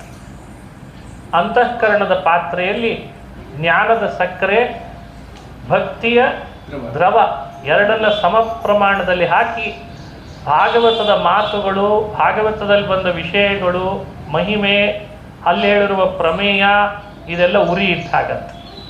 ಎಷ್ಟೆಷ್ಟು ಭಾಗವತದ ವಾಕ್ಯಗಳ ಕಟ್ಟಿಗೆಯಿಂದ ಉರಿ ಹಚ್ಚುತ್ತೇವೆ. LPG ಸಿಗ್ತಾ ಇಲ್ಲ ಅನ್ನೋದು ಒಳ್ಳೆಯದೇ ಆಯಿತು. ಕಟ್ಟಿಗೆ ಒಲೆ ಅಭ್ಯಾಸ ಆಗಲಿಕ್ಕೆ ಶುರುವಾಗಿದೆ ಅಂತೆ ಬಹಳ ಕಡೆ. ಹಾಗೆ ಭಾಗವತದ ವಾಕ್ಯ ಎಷ್ಟೆಷ್ಟು ಮನುಷ್ಯನಿಗೆ ಅನುಸಂಧಾನಕ್ಕೆ ಬರ್ತದೆ, ಅದು ಉರಿ ಹಾಗೆ. ಇದು ಸಮ ಪ್ರಮಾಣವಾದ ಉರಿ. ಅದು ಹೆಚ್ಚು ಆಗಲ್ಲ, ಕಡಿಮೆ ಆಗಲ್ಲ, ನಿಧಾನ ಮಂದಗತಿಯಲ್ಲಿ ಉರಿತಾ ಇರ್ತದೆ. ಅಂತಃಕರಣದ ಪಾತ್ರೆ ಪರಿಶುದ್ಧವಾಗ್ಬರೆ ಮಾತ್ರ ಮನುಷ್ಯರಿಗೆ ಜ್ಞಾನ ಭಕ್ತಿಯ ಪಾಕ ಚೆನ್ನಾಗಿ ಒಳಗಡೆಯಲ್ಲಿ ತಯಾರಾಗ್ತದೆ ಅಂತ ತಿಳಿಬೇಕು. ಪಾತ್ರೆ ತೊಳಿಲಿಕ್ಕೆ ಬೇಕಾಗಿರುವಂಥ ಸಾಧನ ಯಾವುದು? ಭಾಗವತದ ವಾಕ್ಯಗಳೆಲ್ಲ ಉರಿ ಆಯಿತು. ತೊಳಿಲಿಕ್ಕೆ ಬೇಕಾದಂತಹ ಸಾಧನ ಬೇಕು, ನೀರು ಬೇಕಂತ. ಅದೇ ಭಾಗವತದ ಧರ್ಮ ಅಂತ. ಎಷ್ಟೆಷ್ಟು ಭಾಗವತ ಧರ್ಮದ ಆಚರಣೆ ನಮ್ಮಿಂದ ನಡೀತದೆ ಅಷ್ಟಷ್ಟು ಅಂತಃಕರಣ ಪರಿಶುದ್ಧ ಆಗ್ತದೆ. ಆ ಪರಿಶುದ್ಧ ಅಂತಃಕರಣದಲ್ಲಿ ಜ್ಞಾನ ಹಾಗೂ ಭಕ್ತಿಗಳಿಂದ ಪಾಕ ತಯಾರಾಗ್ತದೆ ಅಂತ ಚಿಂತನೆ ಮಾಡ್ತಿದ್ದಾರೆ. ಭಕ್ತಿ ಜ್ಞಾನ ವಿರಾಗಾಣ ಸ್ಥಾಪನಾಯ ಪ್ರಕಾಶಿತಂ. ಈ ಅರ್ಥದಲ್ಲಿ ಈ ಮಾತು ಬಂತು. ಜ್ಞಾನ ಭಕ್ತಿಗಳು ಯಾರಲ್ಲಿ ಸರಿಯಾಗಿ ಮೂಡಲಿಲ್ಲ, ವೃದ್ಧವಾಗಲಿಲ್ಲ, ಅಭಿವೃದ್ಧವಾಗಲಿಲ್ಲ. ಅವು ಅಭಿವೃದ್ಧವಾಗಬೇಕು ಅನ್ನೋ ಕಾರಣಕ್ಕೆ ಈ ಭಾಗವತ ಅನ್ನೋದು ಜಗತ್ತಿಗೆ ಪ್ರಕಾಶಿತವಾಯಿತು. ಈಗ ಭಾಗವತ ಶ್ರವಣ ಮಾಡುವಾಗ ಈ ಎಲ್ಲ ಸಂಗತಿಗಳನ್ನು ತಿಳಿದು ಆಮೇಲೆ ಭಾಗವತವನ್ನು ಶ್ರವಣ ಮಾಡಬೇಕು. ಈ ಕಾರಣಕ್ಕಾಗಿ ಭಕ್ತಿ ಅಂತ ಒಬ್ಳು ಹೆಣ್ಮಗಳಿದ್ಲು, ಜ್ಞಾನ ವೈರಾಗ್ಯರು ಅಂತ ಇಬ್ಬರು ಮಕ್ಕಳಿದ್ರು ಅವಳಿಗೆ. ಆ ಭಕ್ತಿ ನವಯುವತಿಯಾಗಿದ್ದಾಳೆ, ಪಾಪ ತಾಯಿಯಾದರೂ. ಜ್ಞಾನ ವೈರಾಗ್ಯರಿಬ್ಬರು ವೃದ್ಧರಾಗಿದ್ದರು ಅನ್ನೋ ಚರಿತ್ರೆಯನ್ನು ಪುರಾಣ ನಮ್ಮ ಮುಂದೆ ಇಡುತ್ತೆ. ನಾವು ಅದನ್ನು ಇಸ್ವಿ ಕೇಳಬಾರ್ದವಾಗ, ಯಾವ ಇಸ್ವಿಯಲ್ಲಿದ್ಲವಳು, ಅದಕ್ಕೇನಾದರೂ ಶಿಲಾಶಾಸನ ಇದೆನಾ ಅಂದರೆ ವೇದವ್ಯಾಸರಂತಾರೆ, ನೀ ಶಿಲಾಶಾಸನ ಹುಡ್ಕೊಂಡು ಹೋಗ್ಬೇಡ, ನಿನ್ನೊಳಗೆ ಭಕ್ತಿ ಬರೋ ಹಾಗೆ ಮಾಡ್ಕೊ ಅಂತ ಹೇಳ್ತಾರೆ. ವ್ಯಾಸರು ಹೇಳುವ ಕಥೆಗಳಿಗೆ ಎಲ್ಲದಕ್ಕೂ ಪುರಾವೆ ಹುಡುಕಬೇಕಾಗಿಲ್ಲ. ಪಾಂಡವರ ಕಥೆ, ಶ್ರೀಕೃಷ್ಣನ ಕಥೆ, ರಾಮನ ಕಥೆ, ಇವುಗಳಲ್ಲಿ ಸಾಕಷ್ಟು ಕೊಡ್ತಾರೆ. ಕಾರ್ಷ್ಣ್ಯಂ ರಾಮಾಯಣಂ ತಥಾ ಋತೇತು ಪಾಂಡವ ಕಥಾ ಅಂತ ಭಗವತ್ಪಾದರು. ಪಾಂಡವರ ಕಥೆ ಐತಿಹಾಸಿಕ, ಅದಕ್ಕೆ ಅದನ್ನು ಇತಿಹಾಸ ಅಂತ ಕರೆದ್ರಂತೆ. ಅಲ್ಲಿ ಯಾವುದು ಬದಲಾಗಲ್ಲ. ಕೃಷ್ಣನ ಕಥೆ ಅದು ಐತಿಹಾಸಿಕ, ರಾಮನ ಕಥೆ ಅದು ಇತಿಹಾಸ. ಇನ್ಯಾವುದಾದ್ರೂ ಒಂದು ಕಾರ್ತೀಕ ಮಾಸದ ಮಹಿಮೆ ಹೇಳಿರ್ತಾರೆ, ಅವುಗಳನ್ನು ಇತಿಹಾಸ ಅಂತ ಕರಿಬಾರ್ದು. ಕಾರ್ತೀಕ ಮಾಸ ಬರ್ತದೆ, ಸ್ನಾನ ಮಾಡಬೇಕು, ದೀಪ ಹಚ್ಚಬೇಕು, ದಾನ ಕೊಡಬೇಕು, ದೀಪ ಚೆನ್ನಾಗಿ ಉರಿಸಬೇಕು. ಮುಗಿಲತ್ರ ಉರಿದ್ರೆ ಅದು ಆಕಾಶ ದೀಪ, ಮಹಡಿ ಮೇಲಿಟ್ಟು ಉರಿಸಿದ್ರೆ ಇಷ್ಟು ದೊಡ್ಡ ಪಾತ್ರೆಯಲ್ಲಿ ಯಮದೀಪ. ಅಂಥ ದೀಪ ಬಹಳ ಎಷ್ಟೆಷ್ಟು ಎತ್ತೆತ್ರ ಉರಿತದೋ ಅಷ್ಟಷ್ಟು ಮನುಷ್ಯನಿಗೆ, ಅಷ್ಟು ಒಂದೊಂದು ಜ್ವಾಲೆಗಳ ಲೆಕ್ಕದಲ್ಲಿ ಮೋಕ್ಷದಲ್ಲಿ ಅಷ್ಟು 1000 ವರ್ಷ ಅವನಿಗೆ ಮೋಕ್ಷ ಸುಖ ಸಿಗ್ತದೆ ಅಂತೆಲ್ಲ ಪುರಾಣಗಳಲ್ಲಿ ವ್ಯಾಸರೇ ಹೇಳ್ತಾರೆ. ಹೀಗೆ ಹೇಳುವಾಗ ಒಂದು ಕಥೆ ಹೇಳ್ತಾರೆ. ಯಾವುದೋ ಒಂದು ಕಾಗೆ ಆಕಾಶದಲ್ಲಿ ಹಾರ್ತಾ ಇರುವಾಗ ದೀಪ ಹೆಚ್ಚಿಟ್ಟಿದ್ರಂತ ಆ ಕಾರ್ತೀಕ ಮಾಸದಲ್ಲಿ. ಅದರದ್ದು ಜ್ವಾಲೆ ತಾಕ್ತಂತದಕ್ಕೆ. ಪಾಪ ಆ ಜ್ವಾಲೆ ತಾಗಿದ್ದಕ್ಕೆ ಅದೇನೋ ಭಸ್ಮ ಆಯಿತು, ಸುಟ್ಟೋಯ್ತೋ ಏನೋ, ಆಮೇಲೆ ಅದು ಸ್ವರ್ಗಕ್ಕೆ ಹೋಯಿತು ಅಂತ ಪುರಾಣದ ಕಥೆ ಹೇಳ್ತಿರ್ತಾರೆ. ಈ ಕಥೆ ಕೇಳಿದವನು ತಗೊಳ್ಬೇಕಾದ ಸಂಗತಿ ಏನು, ತಗೊಳ್ಬಾರ್ದ ಸಂಗತಿ ಏನು ಅಂತ ಅರ್ಥ ಮಾಡ್ಕೊಳ್ಬೇಕು. ಆಚಾರ್ಯ, ಆ ಕಾಗೆ ತಂದೆ ತಾಯಿ ಅಂದ್ರೆ ಯಾರು, ಇಂಥವು ತಗೊಳ್ಬಾರ್ದು. ವ್ಯಾಸರು ಆ ಕಾಗೆ ಯಾವ ಊರಿನಲ್ಲಿತ್ತು ಅಂತ ಹೇಳಿದ್ದಾರೆ. ಇತ್ತೀಚೆಗೆ ಪ್ರಶ್ನೋತ್ತರದ ಹುಚ್ಚು, ಪರೀಕ್ಷೆ ಬರೆಯೋ ಹುಚ್ಚು ಹೇಳ್ಕೊಂಡಿದೆ ನಮಗೆಲ್ಲ. ಪರೀಕ್ಷೆ ಬರೀಬೇಕು, ಅದಕ್ಕೊಂದು ಸರ್ಟಿಫಿಕೇಟ್ ತಗೊಳ್ಬೇಕು ಅಂತ ಪಾಶ್ಚಾತ್ಯರ ವ್ಯವಸ್ಥೆ. ಒಳಗಡೆಯಲ್ಲಿ ಜ್ಞಾನಕ್ಕಿಂತ ಮನುಷ್ಯನಿಗೆ ಆಡಂಬರ ಜಾಸ್ತಿ ಆಗಿದೆ. ಹಾಗಾಗಿ ತಿಳುವಳಿಕೆಯಲ್ಲಿ ಮನುಷ್ಯ ಬಹಳ ಎತ್ತರಕ್ಕೆ ಬರಲಿ ಅಂತ ವ್ಯಾಸರ ಅಪೇಕ್ಷೆ ಪಡ್ತಾರೆ. ನಾನು ಹೇಳಿದ ಕಥೆ ನೀನು ದೀಪ ಉರಿಸದೇ ಇರಬೇಡ ಅಂತ ಹೇಳಲಿಕ್ಕೆ ಹೊರತು ಕಾಗೆಯನ್ನು ಹುಡುಕ್ಬೇಕು ಅಂತ ಹೇಳಲಿಲ್ಲ ಅಂತಾರೆ ವ್ಯಾಸರು. ಹಾಗೆ ಪುರಾಣೋಕ್ತವಾದಲ್ಲಿ ಕೆಲವು ಕಥೆಗಳನ್ನು ನಮಗೆ ಕೊಡ್ತಿರುವ ಸಂದೇಶ, ನಾವು ಧರ್ಮದಲ್ಲಿ ತೊಡಗಲಿ, ದೀಪ ಚೆನ್ನಾಗಿ ಹಚ್ಚಲಿ, ಅದು ನಿರ್ವಚ್ಛಿನ್ನ ಅಂದರೆ ಒಂದು ಚೂರು ಅದಕ್ಕೆ ಅಡೆತಡೆ ಇಲ್ಲದೆ ಇರೋ ಹಾಗೆ ಅದು ಬೆಳಗಲಿ ಅಂತ ಉದ್ದೇಶವೇ ಹೊರತು ಹಾಗೆ ಉದ್ದೇಶ ನನಗಿಲ್ಲ, ಇಲಿ ಉದ್ದೇಶ ಇಲ್ಲ, ಬೆಕ್ಕಿನ ಉದ್ದೇಶ ನನಗಿಲ್ಲ ಅಂತಾರೆ. ಭಾಗವತದಲ್ಲಿ ಮಾತ್ರ ಪ್ರತಿ ಕಥೆಗಳನ್ನು 90% ನಡೆದದ್ದನ್ನೇ ಉದಾಹರಿಸಿ ವೇದವ್ಯಾಸರು ಎಂಥೆಂಥ ಭಾಗವತ ಧರ್ಮವನ್ನು ಆಚರಣೆ ಮಾಡಿದ್ರಿಂದ ದೇವರನ್ನು ಒಲಿಸ್ಕೊಂಡ್ರು ಅಂತ ನಮಗೆ ಮಾರ್ಗದರ್ಶನ ಮಾಡ್ತಾರೆ. ನೋಡಿ, ಹೀಗೊಬ್ಬ ಇದ್ದ ಭಕ್ತ, ಅವನು ದೇವರನ್ನು 6 ತಿಂಗಳು ತಪಸ್ಸು ಮಾಡ್ದ, ಭಗವಂತನೇ ಪ್ರಕಟನಾಗಿಬಿಟ್ಟ. ಇವನು ನಿನಗೆ ಸ್ಫೂರ್ತಿ ಆಗಬಲ್ಲ ಅಂತ ಕೇಳ್ತಾರೆ ವೇದವ್ಯಾಸ. ಇವನನ್ನು ಸ್ಫೂರ್ತಿಯಾಗಿ ಇಟ್ಕೊಳ್ಬೋದಾ ನೀನು? ಬೇಡವಾ? ಸರಿ, ಅವನಿಗಿಂತ ಇನ್ನೊಬ್ಬ ಭಿನ್ನ ಪಾತ್ರ ಪ್ರಹ್ಲಾದ ಅಂತಿದ್ದ. ಮನೆ ಒಳಗೆ ಪರಿಸರನೇ ಇರಲಿಲ್ಲ. ಪುಣ್ಯ ಪಾಪ ಧರ್ಮ ಅಧರ್ಮದ್ದು ದೇವರದ್ದು ಎಲ್ಲ ಐರಾವಣ ಭೈರಾವಣ ಅಂತ ಇರ್ತಾರೆ. ಹಾಗೆ ಹಿರಣ್ಯಕಶಿಪು ಹಿರಣ್ಯಾಕ್ಷ ಅಂಥವ್ರ ಪರಿಸರದಲ್ಲೇ ಬೆಳೆದಿದ್ದ. ಆದರೆ ಲೋಕಕ್ಕೆಲ್ಲ ಕಂಬ ಒಡೆದುಕೊಂಡು ನೃಸಿಂಹನನ್ನೇ ದರ್ಶನ ಮಾಡಿಸಿದ. ಹಾಗಾದರೆ ನೀನು ಪ್ರಹ್ಲಾದನನ್ನು ಸ್ಫೂರ್ತಿಯಾಗಿ ಇಟ್ಕೊಳ್ಬೋದಾ ಅಂತ ಕೇಳ್ತಾರೆ ಅವನ ಕಥೆ ಹೇಳಿ. ಭಾಗವತದ ಉದ್ದೇಶ ಏನು ಅಂತ ಹೀಗೆ ಅರ್ಥ ಮಾಡಿಕೊಳ್ಬೇಕು. ಅಂಥ ಪ್ರಹ್ಲಾದನಲ್ಲಿ ಭಾಗವತ ಧರ್ಮಗಳನ್ನು ಯಾವ್ಯಾವುದನ್ನು ಆಚರಣೆಯಲ್ಲಿ ಇಟ್ಟುಕೊಂಡಿದ್ದ ಅಂತ ಅದನ್ನು ವಿವರಣೆ ಮಾಡ್ತಾರೆ. ಶ್ರವಣ, ಸ್ಮರಣ, ಕೀರ್ತನ, ಅರ್ಚನ, ವಂದನ, ಪಾದ ಸೇವನ, ಅದೆಲ್ಲ ಭಾಗವತದ ಧರ್ಮ. ಅದನ್ನು ಆತನ ಆಚರಣೆ ಮಾಡಿದ. ಹಾಗಾದರೆ ಭಾಗವತ ಧರ್ಮ ಆಚರಣೆ ಅವನಲ್ಲಿ ಇತ್ತು. ಆದ್ದರಿಂದಲೇ ಅವನ ಅಂತಃಕರಣ ಪರಿಶುದ್ಧವಾಗಿತ್ತು. ದೇವರಲ್ಲಿ ಜ್ಞಾನ ಭಕ್ತಿ ಅವನ ಹೃದಯದಲ್ಲಿ ಮಡುಗಟ್ಟಿತ್ತು. ಮತ್ತು ಅಂಥವನು ಕೂಗಿದಾಗ ದೇವರು ಬರದೇ ಹೋದರೆ ಇನ್ಯಾರಿಗೆ ಬರ್ತಾನೆ ಭಗವಂತ? ಹಾಗಾಗಿ ಪ್ರಹ್ಲಾದ ಸ್ಫೂರ್ತಿಯಾಗಲಿ, ಅವನು ನಡೆಸಿದ ಭಾಗವತ ಧರ್ಮ ನಮ್ಮಲ್ಲಿಯೂ ಕೂಡ ಬರುವಂತಾಗಲಿ, ಈ ಉದ್ದೇಶ ಪುರಾಣಗಳಿಗಿದೆ. ಇದೇ ಭಾಗವತದ ಸಾರ. ಈ ನಿಟ್ಟಿನಲ್ಲಿ ಪುರಾಣವನ್ನು ಅನುಸಂಧಾನ ಮಾಡಬೇಕು. ಮೊದಲನೇ ಸ್ಕಂಧ ಶ್ರೀಮದ್ ಭಾಗವತ ಅನೇಕ ಭಾಗವತ ಧರ್ಮಗಳನ್ನೇ ನಮಗೆ ತಿಳಿಸಿಕೊಡ್ತದೆ. ಪರೀಕ್ಷಿತ್ ರಾಜ ಶಾಪ ಬಂದಿದೆ ಎಂದಾಗ ಯಾವ ಬೇರೆ ಉಪಾಯವನ್ನು ಮಾಡಲಿಲ್ಲ. ಪುರಾಣ ಶ್ರವಣ ಅನ್ನೋ ಭಾಗವತ ಧರ್ಮವನ್ನು ಆಚರಣೆ ಮಾಡಿದ. ಹಾಗಾದರೆ ಮನುಷ್ಯರಿಗೆ ಮರಣ ನಿಶ್ಚಿತ ಆಗಿದೆ ಅಂತಾದಾಗ ಪರೀಕ್ಷಿತ ರಾಜ ಆಚರಿಸಿದಂಥ ಧರ್ಮವನ್ನು ನಾವು ಆಚರಣೆ ಮಾಡಬೇಕು. ಒಂದು ಶ್ರವಣ, ಇನ್ನೊಂದು ಸತ್ಸಂಗ. ಇದು ಪರೀಕ್ಷಿತ್ ರಾಜ ಮಾಡಿದ್ದು. ಮರಣ ಹತ್ರ ಬರ್ತಿದೆ ಅಂದಾಗ ಜನಮೇಜಯನಿಗೆ ಪಟ್ಟಗಟ್ಬಿಟ್ಟ. ಮಗನಿಗೆಲ್ಲ ರಾಜ್ಯಭಾರ ಮಾಡು ಅಂತ ಹೇಳಿ ತಾನಲ್ಲಿದ್ದ ಗಂಗಾ ತೀರಕ್ಕೆ ಬಂದ. ಇದು ನಮಗೆ ಕೊಟ್ಟ ಮತ್ತೊಂದು ಸಂದೇಶ. ಮನುಷ್ಯ ತನ್ನ ಆತ್ಮೋದ್ಧಾರ ಮಾಡ್ಕೊಳ್ಳಿಕ್ಕೆ ಇಷ್ಟಪಟ್ಟರೆ ಗಂಗೆಯಂಥ ನದಿ ತೀರಗಳಿಗೆ ಹೋಗಲಿ, ತೀರ್ಥಗಳನ್ನು ಸೇವಿಸಲಿ, ಅಲ್ಲಿ ಅವಗಾಹನ ಮಾಡಲಿ, ಆ ಅಭಿಮಾನಿ ದೇವತೆಗಳನ್ನು ಪ್ರಾರ್ಥಿಸ್ಕೊಳ್ಳಿ. ಅದರಿಂದ ಒಂದಿಷ್ಟು ಅಂತಃಕರಣ ಹಾಗೆ ಮತ್ತು ದೇಹ ಎಲ್ಲ ಪರಿಶುದ್ಧಿ ಆಗ್ತದೆ. ದೇಹ ಶುದ್ಧವಾದರೆ ಒಳಗಡೆ ಅಂತಃಕರಣ ಶುದ್ಧವಾಗ್ತದೆ.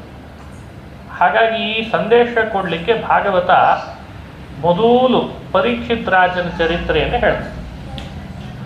ಅವನು ತಾಯಿ ಗರ್ಭದಿಂದಲೇ ಜನಿಸಿದ, ನಿಮ್ಮಂತೆ ಜನಿಸಿದಾನೆ. ಸ್ವಲ್ಪ ವ್ಯತ್ಯಾಸ. ತಾಯಿ ಗರ್ಭದಿಂದ ಜನಿಸುವಾಗ ಎರಡೆರಡು ಬಾರಿ ಅವನಿಗೆ ಮೃತ್ಯು ಬರಲಿಕ್ಕಿತ್ತ. ಅದನ್ನು ಇತಿಹಾಸದಲ್ಲಿ ಹೇಳ್ತಾರೆ ವ್ಯಾಸರು. ಮಹಾಭಾರತನೂ ಹೇಳ್ತದೆ ಈ ಕಥೆಯನ್ನು, ಭಾಗವತನೂ ಹೇಳ್ತದೆ. ತಾಯಿ ಉತ್ತರಾದೇವಿ, ಪಾಂಡವರ ಸಂತತಿ ಆತ ಒಬ್ಬ ಬರ್ತಿದ್ದಾನೆ ಗರ್ಭದಿಂದ. ಉಳಿದವರನ್ನು ಅಶ್ವತ್ಥಾಮ ಕೊಂದು ಹಾಕಿಬಿಟ್ಟಿದ್ದ. ಉತ್ತರೆಯ ಗರ್ಭದಲ್ಲಿ ಮಗು ಬೆಳೀತಾ ಇದೆ. ಅಶ್ವತ್ಥಾಮ ಅಸ್ತ್ರ ಪ್ರಯೋಗ ಮಾಡಿದ. ಆ ಅಸ್ತ್ರದಿಂದ, ಬ್ರಹ್ಮಾಸ್ತ್ರದಿಂದ ಒಳಗೆ ಬೆಳೀತಿದ್ದ ಕೂಸಿಗೆ ಮೃತ್ಯು ಬರಬೇಕು. ತಾಯಿ ಪ್ರಾರ್ಥನೆ ಮಾಡ್ತಾಳೆ, ಹೇ ಕೃಷ್ಣ, ಹೇ ಜಗನ್ನಾಥ, ಪಾಹಿ ಪಾಹಿ ಜಗನ್ನಾಥ, ನಾಣ್ಯಂ ತ್ವದಭಯಂ ಪಶ್ಯೆ. ನಿನ್ನ ಬಿಟ್ಟು ಮತ್ತೊಬ್ಬನನ್ನು ನಾನು ನೋಡ್ಲಾರೆ ಇಲ್ಲಿ ರಕ್ಷಕನನ್ನಾಗಿ. ಮಾಮೇ ಗರ್ಭೋ ನಿಪಾತ್ಯತಾಂ ಕಾಮಂ ದಹತು ಮಾಂ ಪಾರ್ಥ ಕೃಷ್ಣ ಮಾಮೇ ಗರ್ಭೋ ನಿಪಾತ್ಯತಾಂ. ಈ ಬ್ರಹ್ಮಾಸ್ತ್ರ ನನ್ನನ್ನು ಬೇಕಂದ್ರೆ ಬಲಿ ತಗೊಳ್ಳಿ. ಉತ್ತರೆ ಹೇಳಿದ ಮಾತು, ನನ್ನ ಗರ್ಭದಲ್ಲಿ ಬೆಳೀತಿರುವಂಥ ಮಗುವನ್ನು ಮಾತ್ರ ಉಳಿಸ್ಲಿ ಅಂತ ಕೇಳ್ಕೊಂಡಂತ. ಅವಳು ಉತ್ತರೆ ಪ್ರಾರ್ಥನೆ ಮಾಡ್ಕೊಂಡ್ಲಂತ. ಭಗವಂತ ಒಳಗೆ ಪ್ರವೇಶ ಮಾಡಿಬಿಟ್ಟ ಗರ್ಭದೊಳಗೆ. ಅಷ್ಟು ಕೇಳಿದ್ದೇ ತಡ. ತಾಯಿಯ ಆರ್ತನಾದ ಭಗವಂತನ ಕಿವಿಗೆ ಮೂಡಿ, ಅಘಟಿತ ಘಟನಾ ಶಕ್ತಿ, ಸರ್ವಾಂತರ್ಯಾಮಿ, ತನ್ನ ಭಕ್ತರು ಕೂಗಿದಾಗ ಅವರನ್ನು ರಕ್ಷಿಸೋ ಜವಾಬ್ದಾರಿ ನಂದು. ಸಂಕಲ್ಪ ಮಾಡಿದ್ದಾನೆ, ನಮೇ ಭಕ್ತ ಪ್ರಣಶ್ಯತಿ ಅಂತ. ತನ್ನ ಭಕ್ತರು ಎಂದೂ ನಾಶವಾಗಲಾರರು. ಅದನ್ನು ಸತ್ಯ ಮಾಡಲಿಕ್ಕೆ ಆ ಭಗವಂತ ಕೃಷ್ಣ ಉತ್ತರೆಯ ಗರ್ಭದಲ್ಲೇ ಪ್ರವೇಶ ಮಾಡಿದ.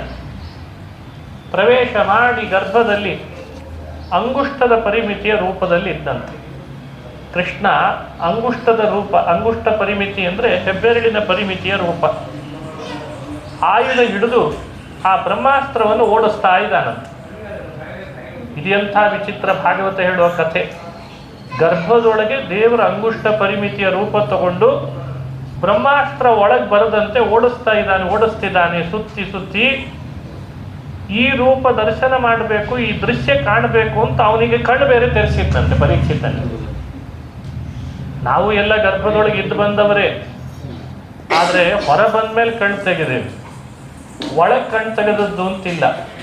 ಅವನಿಗೆ ಮಾತ್ರ ಹಾಗಲ್ಲ, ಗರ್ಭದೊಳಗೆ ಕಣ್ಣು ತೆಗೆದಿದ್ದಾನೆ, ಸುತ್ತಲೂ ಸುತ್ತುತ್ತಿದ್ದಾನೆ ಕೃಷ್ಣ ರಕ್ಷಕನಾಗಿ. ಈ ಘಟನೆಯನ್ನು ಪುರಾಣ ಪ್ರಾರಂಭದಲ್ಲಿ ಯಾಕೆ ಹೇಳ್ತದೆ? ನಮಗೊಂದು ಸಂದೇಶ ಕೊಡಬೇಕಿದೆ. ಅವತ್ತು ಪರೀಕ್ಷಿತನನ್ನು ಮಾತ್ರ ರಕ್ಷಿಸಿದವ ಅಂತ ತಿಳಿಬೇಡಿ, ನಿಮ್ಮನ್ನು ನಿಮ್ಮ ತಾಯಿ ಗರ್ಭದೊಳಗಿದ್ದಾಗ ನಾನೇ ರಕ್ಷಿಸಿ ಹೊರಗೆ ತರಿಸಿದ್ದೇನೆ ಅಂತ ಈ ಭಗವಂತ ಮಾಡಿದ ಉಪಕಾರದ ಸ್ಮರಣೆ ನಮಗೆ ಯಾವಾಗಲೂ ಇರಲಿ. ಭಾಗವತ ಕೇಳುವಾಗ ಕ್ಷಣ ಕ್ಷಣಕ್ಕೆ ನಮಗೆ ನಮ್ಮ ಮೇಲೆ ದೇವರು ಮಾಡಿದ ಉಪಕಾರ ಎಂಥದ್ದು ಅನ್ನೋ ಸ್ಮರಣೆ ಇರಬೇಕಂತ. ಅದು ಒಂದು ಭಾಗವತದ ಧರ್ಮ. ನಾವೇನು ಮಾಡೋದು ಬೇಡ, ಕುಳಿತಲ್ಲೇ ದೇವರು ಮಾಡಿದ ಉಪಕಾರ ಸ್ಮರಣೆ ಮಾಡ್ತಾ ಇದ್ರೆ ಸಾಕಂತ. ಎಂಥ ಕರುಣೆ ತೋರಿದ, ಎಂಥ ಕರುಣೆ ತೋರಿದ, ಎಷ್ಟು ಕಡೆ ನನ್ನನ್ನು ರಕ್ಷಿಸಿದ, ಎಂಥ ದೇಶಕ್ಕೆ ಕರ್ಕೊಂಡು ಹೋದ, ಎಂಥ ಊರಿಗೆ ಕರ್ಕೊಂಡು ಹೋದ, ಎಂಥೆಂಥವ್ರ ಜೊತೆಯಲ್ಲಿ ನನ್ನನ್ನು ಕಲಿಸಿದ, ಕೂಡಿಸಿದ, ಮಾತಾಡಿಸಿದ. ಇದೆಲ್ಲ ಭಗವಂತನ ಉಪಕಾರ. ಎಷ್ಟು ದೊಡ್ಡ ದೊಡ್ಡ ಆಪತ್ತು ಬರ್ತಿತ್ತು, ನನಗೇ ಗೊತ್ತಾಗದೇ ಇರೋ ಹಾಗೆ ಅದನ್ನೆಲ್ಲ ನನ್ನ ಹಿಂದೆ ನಿಂತು ರಕ್ಷಿಸಿದ್ನಲ್ಲ. ಭಾಗವತ ಕೇಳುವಾಗ ಪ್ರಾರಂಭದ ಸ್ಕಂಧ ನಮಗೆ ಕೊಡೋದೇ ಈ ಸಂದೇಶವನ್ನು. ಕುಂತಿಯ ಕಥೆ ಹೇಳಿಕೊಡ್ತದೆ ಅದೇ ಸಂದೇಶ. ಕುಂತಿಯು ಮಾಡಿದ್ದದೇ, ಭಗವಂತ ಮಾಡುವ ಉಪಕಾರದ ಸ್ಮರಣೆ. ಬಹಳ ಜನ ಉಪಕಾರ ಮಾಡ್ತಾರೆ ನಮಗೆ ಲೋಕದಲ್ಲಿ, ಬಹಳ ಜನ ಮಾಡ್ತಾರೆ. ಅಪ್ಪ ಮಾಡ್ತಾನೆ, ಅಮ್ಮ ಮಾಡ್ತಾಳೆ, ಬಂಧು ಬಳಗದವರು ಮಾಡ್ತಾರೆ, ಕೆಲವರು ಕೈಯೂ ಕೊಡ್ತಾರೆ ಮಾಡ್ತೀನಿ ಅಂತ ಹೇಳಿ. ಸಮಸ್ಯೆ ಏನು ಅಂದರೆ ಕೈ ಕೊಟ್ಟವ್ರು ಒಬ್ಬರೇ, ಉಪಕಾರ ಮಾಡಿದವ್ರು ಬಹಳ. ನಾವು ನೆನಪಿಟ್ಟುಕೊಳ್ಳೋರು ಕೈ ಕೊಟ್ಟವ್ರನ್ನು ಮಾತ್ರ. ಇದೇ ನಮ್ದು ವಿಪರ್ಯಾಸ, ಇದೇ ದುರಂತ. ಭಗವಂತ ಅಂತಾನೆ, ಅಷ್ಟು ಕೈ ಕೊಟ್ಟವನನ್ನು ನೆನಪಿಸ್ಕೊಂಡು ಅವನನ್ನು ಶಪಿಸಿ ಬೈದು ಅಷ್ಟು ಮಾಡೋಕ್ಕಿಂತ ನನ್ನನ್ನು ನಾ ಮಾಡಿದ ಉಪಕಾರವನ್ನು ಒಂದ್ಸಲಿ ಸ್ಮರಣೆ ಮಾಡಿದರೆ ಸಾಕಾಗ್ತದಲ್ಲೋ ಅಂತ ಭಾಗವತ ಪ್ರಾರಂಭದಲ್ಲಿ ಇದನ್ನೇ ಹೇಳ್ತದೆ. ಈ ಉಪಕಾರದ ಸ್ಮರಣೆ ಬಹಳ ಮುಖ್ಯ ಅಂತ. ಪರೀಕ್ಷಿತ್ ರಾಜ ಅದನ್ನು ಮಾಡಿದ, ದೇವರನ್ನು ದರ್ಶನ ಮಾಡಿದ. ನನ್ನ ಮೇಲೆ ಎಂಥ ಕರುಣೆ ತೋರ್ತಿದ್ದಾನಲ್ಲ ಈ ಕೃಷ್ಣ ಅಂತ ಆಗಲೇ ಅವನಿಗೆ ಸ್ಮರಣೆ ಬರ್ತಾ ಇತ್ತು. ಹೊರ ಬಂದ ಮೇಲೂ ನೆನಪಿತ್ತಂತೆ, ನನ್ನನ್ನು ಭಗವಂತ ಹೀಗೆ ರಕ್ಷಿಸಿದ ಅಂತ. ಆಮೇಲೆ ಮತ್ತೆ ಪುನಃ ಗರ್ಭದಿಂದ ಹೊರ ಬಂದಾಗಲೂ ಅಸ್ತ್ರ ಸ್ಪರ್ಶ ಆಯ್ತಂತೆ. ಮಗು ಸತ್ತೋಯ್ತು ಅಂತ ಎಲ್ಲ ಕಡೆ ಹಾಹಾಕಾರ. ಕೃಷ್ಣ ತನ್ನ ಪಾದ ಸ್ಪರ್ಶ ಮಾಡಿ ತಾನೇ ಶಪಥ ಮಾಡಿ ಮಗುವನ್ನು ಬದುಕಿಸಿದ ಅಂತ ಕಥೆ. ಈ ಮಗುನ ನಾನು ಬದುಕಿಸ್ತೇನೆ, ಸತ್ತಿದೆ ಅಂತಿದ್ದೀರಲ್ಲ, ನಾನು ಬದುಕಿಸ್ತೇನೆ ಅಂತಂದ. ಹ್ಯಾಕೆ ಬದುಕಿಸ್ತಾನೆ? ಸತ್ತದ್ದನ್ನು ಹ್ಯಾಕೆ ಬದುಕಿಸ್ತಾನೆ? ಎಲ್ರಿಗೂ ಕುತೂಹಲ. ಆದರೆ ಭಗವಂತ ತನ್ನ ಶಪಥ ಮಾಡುವಾಗ ಹೇಳ್ತಾನೆ, ನಾನು ಹುಟ್ಟಿದಾಗಿಂದ ಇವತ್ತಿನವರೆಗೂ ಒಂದೂ ಸುಳ್ಳು ಹೇಳಿಲ್ಲ ಅಂತಂದ. ಯಾರ ಮನೆಯಲ್ಲೂ ಕಳ್ತನ ಮಾಡಿಲ್ಲ. ಹಾಗಾಗಿ ನನ್ನನ್ನು ಸುಳ್ಳ ಅನ್ನಬೇಡಿ, ಕಳ್ಳ ಅನ್ನಬೇಡಿ. ಸುಳ್ಳ ಅಲ್ಲ, ಕಳ್ಳ ಅಲ್ಲ. ನನ್ನ ಪತ್ನಿನ ಬಿಟ್ಟು ಇನ್ನೊಬ್ಬ ಪತ್ನಿಯರ ಮೇಲೆ ಕಣ್ಣು ಹಾಕಿಲ್ಲ, ಅದಕ್ಕೆ ನಾನು ಜಾರ ಅಲ್ಲ ಅಂದ. ಜಾರ ಅಲ್ಲ, ಚೋರ ಅಲ್ಲ, ಸುಳ್ಳ ಅಲ್ಲ, ಕಳ್ಳ ಅಲ್ಲ. ಇದೆಲ್ಲ ಸತ್ಯ ಆಗಿದ್ರೆ ಮಾತ್ರ ಈ ಮಗು ಬದುಕಲಿ ಅಂತಂದ. ಮಗು ಬದುಕಿತ್ತು. ಆಮೇಲೆ ಹೇಳ್ದ, ಇನ್ಮೇಲಿಂದಲಾದರೂ ನನ್ನನ್ನು ಕಳ್ಳ, ಜಾರ, ಚೋರ ಅನ್ನೋದು ಬಿಡಿ ಅಂತಂದಂತೆ. ಹೀಗೊಂದು ಘಟನೆ ಪುರಾಣದಲ್ಲಿ ಹೇಳ್ತಾರೆ. ಏನಿದರ ಸಂದೇಶ? ನಾವು ಹೇಗೆ ಅರ್ಥ ಮಾಡಿಕೊಳ್ಬೇಕು? ದೇವರು ನಮ್ಮ ಮೇಲೆ ಉಪಕಾರ ಮಾಡ್ತಿದ್ದಾನೆ ಅಂತನ್ನೋದ್ರ ಸ್ಮರಣೆ ಒಂದಾದರೆ, ಅದು ಒಂದು ಭಾಗವತದ ಧರ್ಮ ಆದರೆ, ಭಗವಂತನಲ್ಲಿ ಯಾವ ದೋಷಗಳಿಲ್ಲ ಅಂತ ತಿಳಿಯೋದು ಒಂದು ವಿಶೇಷ. ಅವನಿಗೆ ಯಾವ ದೋಷಗಳಿಲ್ಲ, ಕಾಮ ಇಲ್ಲ, ಕ್ರೋಧ ಇಲ್ಲ, ಲೋಭ ಇಲ್ಲ, ಮೋಹ ಇಲ್ಲ, ಮಾತ್ಸರ್ಯ ಇಲ್ಲ, ಹೀಗೆ ತಿಳಿಬೇಕು. ಸಂದರ್ಭ ಬಂದದ್ದನ್ನೆಲ್ಲ ಹಾಗೆ ವ್ಯಾಖ್ಯಾನಿಸ್ಕೊಳ್ಬೇಕಂತ. ನಾವೇ ನಮ್ಮ ಮನಸ್ಸೊಳಗೆ ಡಿಬೇಟ್ ಮಾಡ್ಕೊತಾ ಇರ್ಬೇಕು. ಅರೆ ಕೃಷ್ಣ ಇಷ್ಟೆಲ್ಲ ಗೋಪಿಕಾಸ್ತ್ರೀಯರ ಜೊತೆಗೆ ಇದ್ನಲ್ಲ, ಕಾಮ ಬಂತ ಅಥವಾ ಕಾಮ ಇಲ್ಲದೆ ಮಾಡಿದ್ನ? ಹ್ಯಾಕೆ ಮಾಡಿದ? ವೇದಗಳೇನು ಹೇಳ್ತಾವೆ, ಉಪನಿಷತ್ತು ಏನು ಹೇಳ್ತದೆ?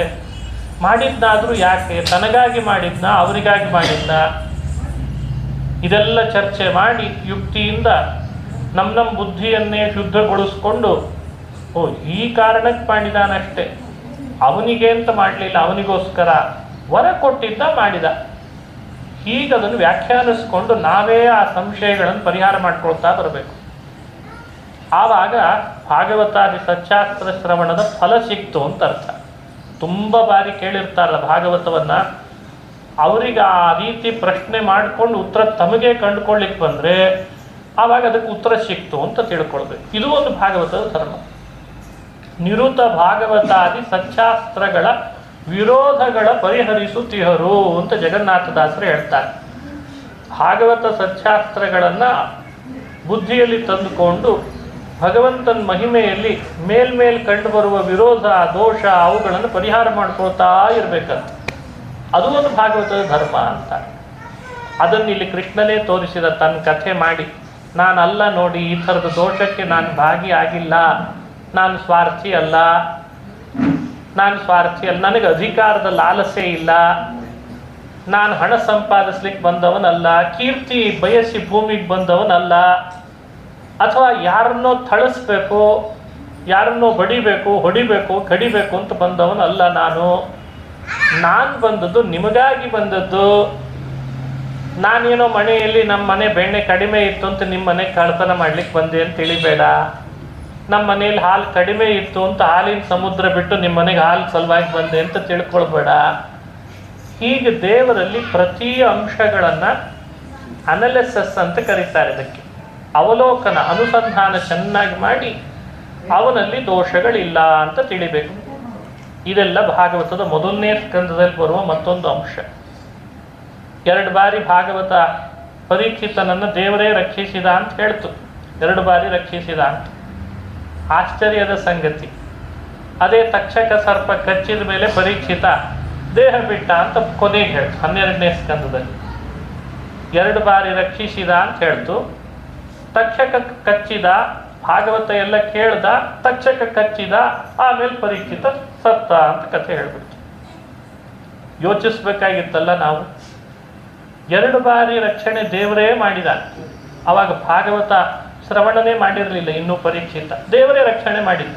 ತಾಯಿ ಕರದ್ಲಲ್ಲ ಉತ್ತರೆ ಅಂತ ಬಂತು.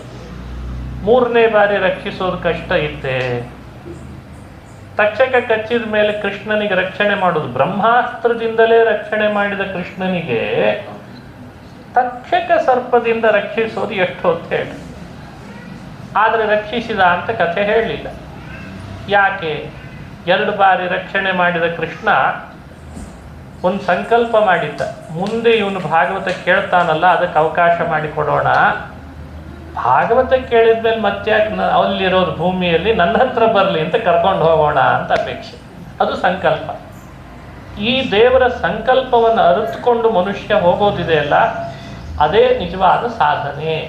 ಸಾಧನೆ ಅಂದರೆ ಬೇರೆ ಏನಲ್ಲ, ಭಗವಂತನ ಸಂಕಲ್ಪವನ್ನು ಅರಿತು ನಡೆಯೋದೇ ಸಾಧನೆ. ಸೋಚಿತ ಕರ್ಮಗಳಾಚರಿಸುತ್ತ ಬಲು ನೀಚನಲ್ಲಿ ಹೋಗ್ಯಾಚಿಸದೆ, ಖೇಚರವಾಹ ಚರಾಚರ ಬಂಧಕ ಮೋಚಕನಹುದೆಂದ್ಯೋಚಿಸುತ್ತಿಪ್ಪುದೆ ಫಲವಿದು ಬಾಳ್ದುದಕ್ಕೆ. ನಿತ್ಯ ಶುಭ ಕೃತಿಯೊಳಚ್ಯುತ ನರ್ಚಿಸಿ, ಎಷ್ಟು ಸ್ಪಷ್ಟವಾಗಿ ಹೇಳ್ತಾರೆ ದಾಸರಾಯ. ಸೋಚಿತ ಕರ್ಮಗಳು ಆಚರಿಸುತ್ತಾ ಬಲು ನೀಚನಲ್ಲಿ ಹೋಗಿ ಆಚಿಸದೆ, ಆ ಶ್ರೀಹರಿಯ ಸಂಕಲ್ಪವನ್ನು ಅರಿತು ನಿನಗೆ ಉಚಿತವಾದದ್ದನ್ನಷ್ಟೇ ನೀನು ಮಾಡಪ್ಪ, ನಿನಗೆ ಯೋಗ್ಯವಾದದ್ದನ್ನು ಮಾಡು. ದೇವರು ಪ್ರೀತನಾಗಲಿಕ್ಕೆ ಬೇಕಾಗೋದು ನಿನ್ನ ಹತ್ರ ಏನಿದೆ ಅದನ್ನು ನೀನು ಮಾಡು. ಅದನ್ನು ಇಲ್ಲಿ ಸಂದೇಶವಾಗಿ ಕೊಡ್ತಾ ಇದ್ದಾರೆ. ಪರೀಕ್ಷಿತ್ ರಾಜ ಅದನ್ನೆಲ್ಲ ಮಾಡಿದ. ಭಾಗವತ ಶ್ರವಣನೂ ಮಾಡಿದ, ಭಾಗವತ ಧರ್ಮವನ್ನು ಪಾಲನೂ ಮಾಡಿದ, ಅವುಗಳಲ್ಲಿ ಸಜ್ಜನರ ಸಂಘ ಮಾಡಿದ, ಗಂಗಾ ನದಿಯಲ್ಲಿ ಹೋಗಿ ಅವಗಾಹನ ಮಾಡಿದ, ದೇವರ ಪ್ರೀತಿಗಾಗಿ ತಾನು ಮಾಡಿದ ತಪ್ಪಿನ ಅರಿವಾಗಿ ಪಶ್ಚಾತ್ತಾಪ ಪಟ್ಟು 7 ದಿನಗಳು ಉಪವಾಸ ವ್ರತ ಕೈಗೊಂಡ. ನೋಡಿ, ತಪ್ಪಿನ ಅರಿವಾದ ಮೇಲೆ ಪಶ್ಚಾತ್ತಾಪ, ಇದು ಭಾಗವತವೇ ಸೂಚಿಸುವ ಮತ್ತೊಂದು ವಿಶೇಷ. ಭಗವಂತನಿಗೆ ಬಹಳ ಪ್ರಿಯವಾದದ್ದು ಯಾವುದು ಅಂದರೆ, ತಪ್ಪು ಮಾಡಿದವನು ಪಶ್ಚಾತ್ತಾಪ ಪಡ್ತಾನಲ್ಲ ಅದನ್ನು. ಬಹಳ ಮುಖ್ಯ ಇದು. ಮಕ್ಕಳು ತಪ್ಪು ಮಾಡಬಾರ್ದು ಅಂತ ನಿರ್ಬಂಧ ಮಾಡೋಕ್ಕಿಂತ ಏನು ಮಾಡಿರ್ತಾರೆ ಅದನ್ನು ಕೂಡಲೇ ತಿದ್ದುಕೊಳ್ಳೋದಿದೆಯಲ್ಲ, ಅದೇ ವಿಶೇಷ ಅಂತ. ಹಾಗೆ ಭಗವಂತ ತಾಯಿ ಇದ್ದ ಹಾಗೆ. ಪರೀಕ್ಷಿತ್ ರಾಜ ತಪ್ಪು ಮಾಡಿದ್ದು ನಿಜವೇ, ಬ್ರಹ್ಮಜ್ಞಾನದಲ್ಲಿ ಧ್ಯಾನದಲ್ಲಿ ಕುಳಿತವರು ಮಹಾನುಭಾವರು ಶಮೀಕರು, ಅವರ ಕೊರಳಿಗೆ ಹೋಗಿ ಹಾವು ಹಾಕಿದ್ದಾನೆ ಸತ್ತದ್ದು ಅಂದರೆ ಅಪರಾಧವೇ. ದೊಡ್ಡ ರಾಜನಾಗಿ ಅದು ಅಪರಾಧ ಮಾಡಿದ. ಆದರೆ ಪಶ್ಚಾತ್ತಾಪ ಪಟ್ಟ, ನನ್ನಿಂದ ಇಂಥ ತಪ್ಪು ನಡಿಬಾರ್ದಿತ್ತು ಅಂತ ಪಶ್ಚಾತ್ತಾಪ ಪಟ್ಟ. ಪಶ್ಚಾತ್ತಾಪದ ಜೊತೆಗೆ ರಾಜ್ಯದ ಸಂಪತ್ತು ಅಧಿಕಾರವನ್ನು ತ್ಯಜಿಸಿದ. ಇದೇ ಕಾರಣಕ್ಕೆ ಈ ರಾಜ್ಯ, ಈ ಸಂಪತ್ತು, ಈ ಬಂಗಾರದ ಕಿರೀಟ, ಕೈಯಲ್ಲಿರುವ ಬಿಲ್ಲು ಬಾಣ, ನಾನು ಹಾಕ್ಕೊಂಡ ಈ ಕವಚ, ಇದೇ ನನಗೆ ದರ್ಪ ತರಿಸಿ ಧ್ಯಾನಾಸಕ್ತರಾದವ್ರ ಕೊರಳಿಗೆ ಸತ್ ಹಾವು ಹಾಕುವ ಹಾಗೆ ಮಾಡ್ತಲ್ಲ. ಅಹೋ ಮಯ ನೀಚಮನಾರ್ಯವತ್ಕೃತಂ ನಿರಾಗಸಿ ಬ್ರಹ್ಮಣಿ ಗೂಢವರ್ಚಸಿ. ನಿರಾಗಸಿ ಬ್ರಹ್ಮಣಿ ಗೂಢವರ್ಚಸಿ. ಬ್ರಹ್ಮಜ್ಞಾನ ಮಾಡ್ತಿದ್ದ ಒಬ್ಬ ಋಷಿಗಳನ್ನ ನೀರು ಕೊಡಲಿಲ್ಲ ಅನ್ನೋ ಒಂದು ಕಾರಣಕ್ಕೆ ಸತ್ತ ಹಾಕಿ ಅವಮಾನ ಮಾಡೋದೇ ಇದು ಪಶ್ಚಾತ್ತಾಪ ಅಂತ. ಹಾಗೆ ದೇವರು ಅವಕಾಶ ಕೊಡ್ತಾನೆ ನಮ್ಮ ಬದುಕಿನಲ್ಲಿ. ನಾವು ಮಾಡ್ತಿರೋ ತಪ್ಪುಗಳಿಗೂ ಮಾಡಿದ್ನೆಲ್ಲ ಇದು ತಪ್ಪು ಅಂತ ತಿಳಿದುಕೊಂಡು ಪಶ್ಚಾತ್ತಾಪ ಪಡಲಿಕ್ಕೂ ಅವಕಾಶ ಕೊಡ್ತಾನೆ. ಹಾಗಾಗಿ ಆಯುಷ್ಯ ಸಾರ್ಥಕ ಮಾಡಿಕೊಳ್ಬೇಕು ಅಂತಾರೆ ಹಿರಿಯರೆಲ್ಲ. ಸುಮ್ಮನೆ ಇದ್ದರೆ ಸಾರ್ಥಕ ಅಲ್ಲ. ಕೇವಲ ಪುರಾಣಗಳನ್ನು ಹೇಳಿ ಕೇಳಿದರೆ, ಅಧ್ಯಯನ ಮಾಡಿದರೆ ಸಾರ್ಥಕ ಅಲ್ಲ. ವ್ಯಕ್ತಿ ತನ್ನನ್ನು ತಾನು ಪರಿಶುದ್ಧಗೊಳಿಸ್ಕೊಳ್ಳಿಕ್ಕೆ ಮಾಡಿದ ತಪ್ಪುಗಳನ್ನು ಎಷ್ಟು ಅರಿವಿಗೆ ತಂದುಕೊಂಡು ಪಶ್ಚಾತ್ತಾಪ ಪಡ್ಕೊಳ್ತಾನೆ, ಅದು ಬಹಳ ಮುಖ್ಯ. ಅದಕ್ಕೆ ಮೊದಲನೇ ಸ್ಕಂದದಲ್ಲಿ ಭೀಷ್ಮಸ್ತವ ರಾಜವನ್ನು ವೇದವ್ಯಾಸರು ಹೇಳ್ತಾರೆ. ಭೀಷ್ಮಾಚಾರ್ಯರು ಕೃಷ್ಣ ಬಂದಾಗ ಶರಸೆಯಲ್ಲಿ ಮಲಗಿದ್ರಂತೆ. ಕೃಷ್ಣನನ್ನು ನೋಡಬೇಕು ಅಂತ ಆಸೆ. ಕೃಷ್ಣ ಅವ್ರ ಹತ್ರ ಬಂದಾಗ ಕಣ್ತುಂಬ ನೀರು ಸುರಿಸ್ತಿದ್ದಾರೆ. ಕೃಷ್ಣ, ನಿನ್ನ ದರ್ಶನ ಆಯ್ತಲ್ಲ, ನನಗೆ ಎಂಥ ತಪ್ಪು ಮಾಡಿದೆ ನಾನು. ನೀನಿರುವಾಗ ನಿನ್ನ ವಿರುದ್ಧ ಪಕ್ಷದಲ್ಲಿ ಸೇರಿಕೊಂಡೆ, ನಿನ್ನ ವಿರುದ್ಧ ಪಕ್ಷದ ಯುದ್ಧ ಬೇರೆ ಮಾಡಿದೆ. ದಿನಕ್ಕೆ 10,000 ಯೋಧರನ್ನು ಕೊಲ್ಲಬೇಕಾಗಿತ್ತಂತೆ ಭೀಷ್ಮಾಚಾರ್ಯ ಪ್ರತಿಜ್ಞೆ ಮಾಡಿದ್ದಕ್ಕೆ. 10,000 ರೀ, ದಿನಕ್ಕೆ 10,000. ಎಷ್ಟು ಸಂಹಾರ ಮಾಡ್ತಾರೆ. ಒಬ್ಬರೇ ಭೀಷ್ಮಾಚಾರ್ಯರು ಇಷ್ಟು ಕೆಲಸ ಮಾಡಿಬಿಟ್ರು. ಆದರೆ ಬಾಯಲ್ಲಿ ಶಿಬಿರದಿಂದ ಹೊರಗೆ ಬರುವಾಗೆಲ್ಲ ಹೇಳ್ತಿದ್ದ ಮಾತೇನು ಅಂದರೆ, ಜಯೋಸ್ತು ಪಾಂಡು ಪುತ್ರಾಣಾಮ್ ಅಂತಿದ್ರಂತೆ. ಪಾಂಡು ಪುತ್ರರಿಗೆ ಜಯವಾಗಲಿ, ದುರ್ಯೋಧನನ ಜೊತೆಗೆ ನಾ ಯುದ್ಧ ಮಾಡ್ತೀನಿ ಅಂತ. ಮನಸ್ಸಿನಲ್ಲಿ ಬೇರೆ, ಕೃತಿಯಲ್ಲಿ ಬೇರೆ. ಆ ಕೃತಿಯಲ್ಲಿ ಬೇರೆ ಇದ್ದರೂ ಕೃಷ್ಣನ ಮುಂದೆ ಪಶ್ಚಾತ್ತಾಪ ಪಟ್ಬಿಟ್ಟು, ನನ್ನ ತಪ್ಪಿನ ಅರಿವಾಗಿದೆ ಕೃಷ್ಣ, ಇಚ್ಛಾಮರಣಿ ಅಂತಾದರೂ ತಪ್ಪಿಗೆ ಸರಿಯಾದ ಶಿಕ್ಷೆ ಆಗುವಂತೆ ಬಾಣಗಳಿಂದ ಚುಚ್ಚಿಸ್ಕೊಂಡ್ರಂತೆ. ಬಾಣ ಎಲ್ಲ ಚುಚ್ಚುತ್ತಿದೆ, ರಕ್ತ ಸುರಿದು ಕೆಳಗೆ ಹೋಗ್ಬಿಡ್ತಾ ಇದೆ, ಅಸ್ಥಿಗಳು ಮಾತ್ರ ಕಾಣ್ತಿದ್ದಾವೆ. ಆದರೆ ಕೃಷ್ಣ ಬಂದಾಗ ವಿಷ್ಣು ಸಹಸ್ರನಾಮ ಮಾಡಿದ್ರಂತೆ. ವಿಶ್ವಂ ವಿಷ್ಣುರ್ವಶತ್ಕಾರೋ ಭೂತಭವ್ಯ ಭವತ್ ಪ್ರಭು. ವಿಷ್ಣು ಸಹಸ್ರನಾಮ ಅಂದರೆ ಬೇರೆ ಅಲ್ಲ, ನಾವು ಮಾಡಿದ ಪಾಪಗಳಿಗೆ ಪರಿಹಾರಕ್ಕಾಗಿ ಪಶ್ಚಾತ್ತಾಪ ಪಟ್ಟು ಮಾಡುವ ದೇವರ ಸ್ತೋತ್ರವೇ ವಿಷ್ಣು ಸಹಸ್ರನಾಮ ಅಂತ ಅರ್ಥ. ದಿನಾ ವಿಷ್ಣು ಸಹಸ್ರನಾಮ ಹೇಳ್ತಾ ಇರುವಾಗ ಇದು ನೆನಪಿಗೆ ಬರಬೇಕು. ಭೀಷ್ಮ ಎಷ್ಟು ದೊಡ್ಡ ವಿದ್ಯಾವಂತ, ಎಷ್ಟು ಆಯುಷ್ಯ ಇತ್ತು. 720 ವರ್ಷ ಅಂತೆ ಅವ್ರು ಯುದ್ಧ ಮಾಡ್ಲಿಕ್ಕೆ ಬಂದಾಗ.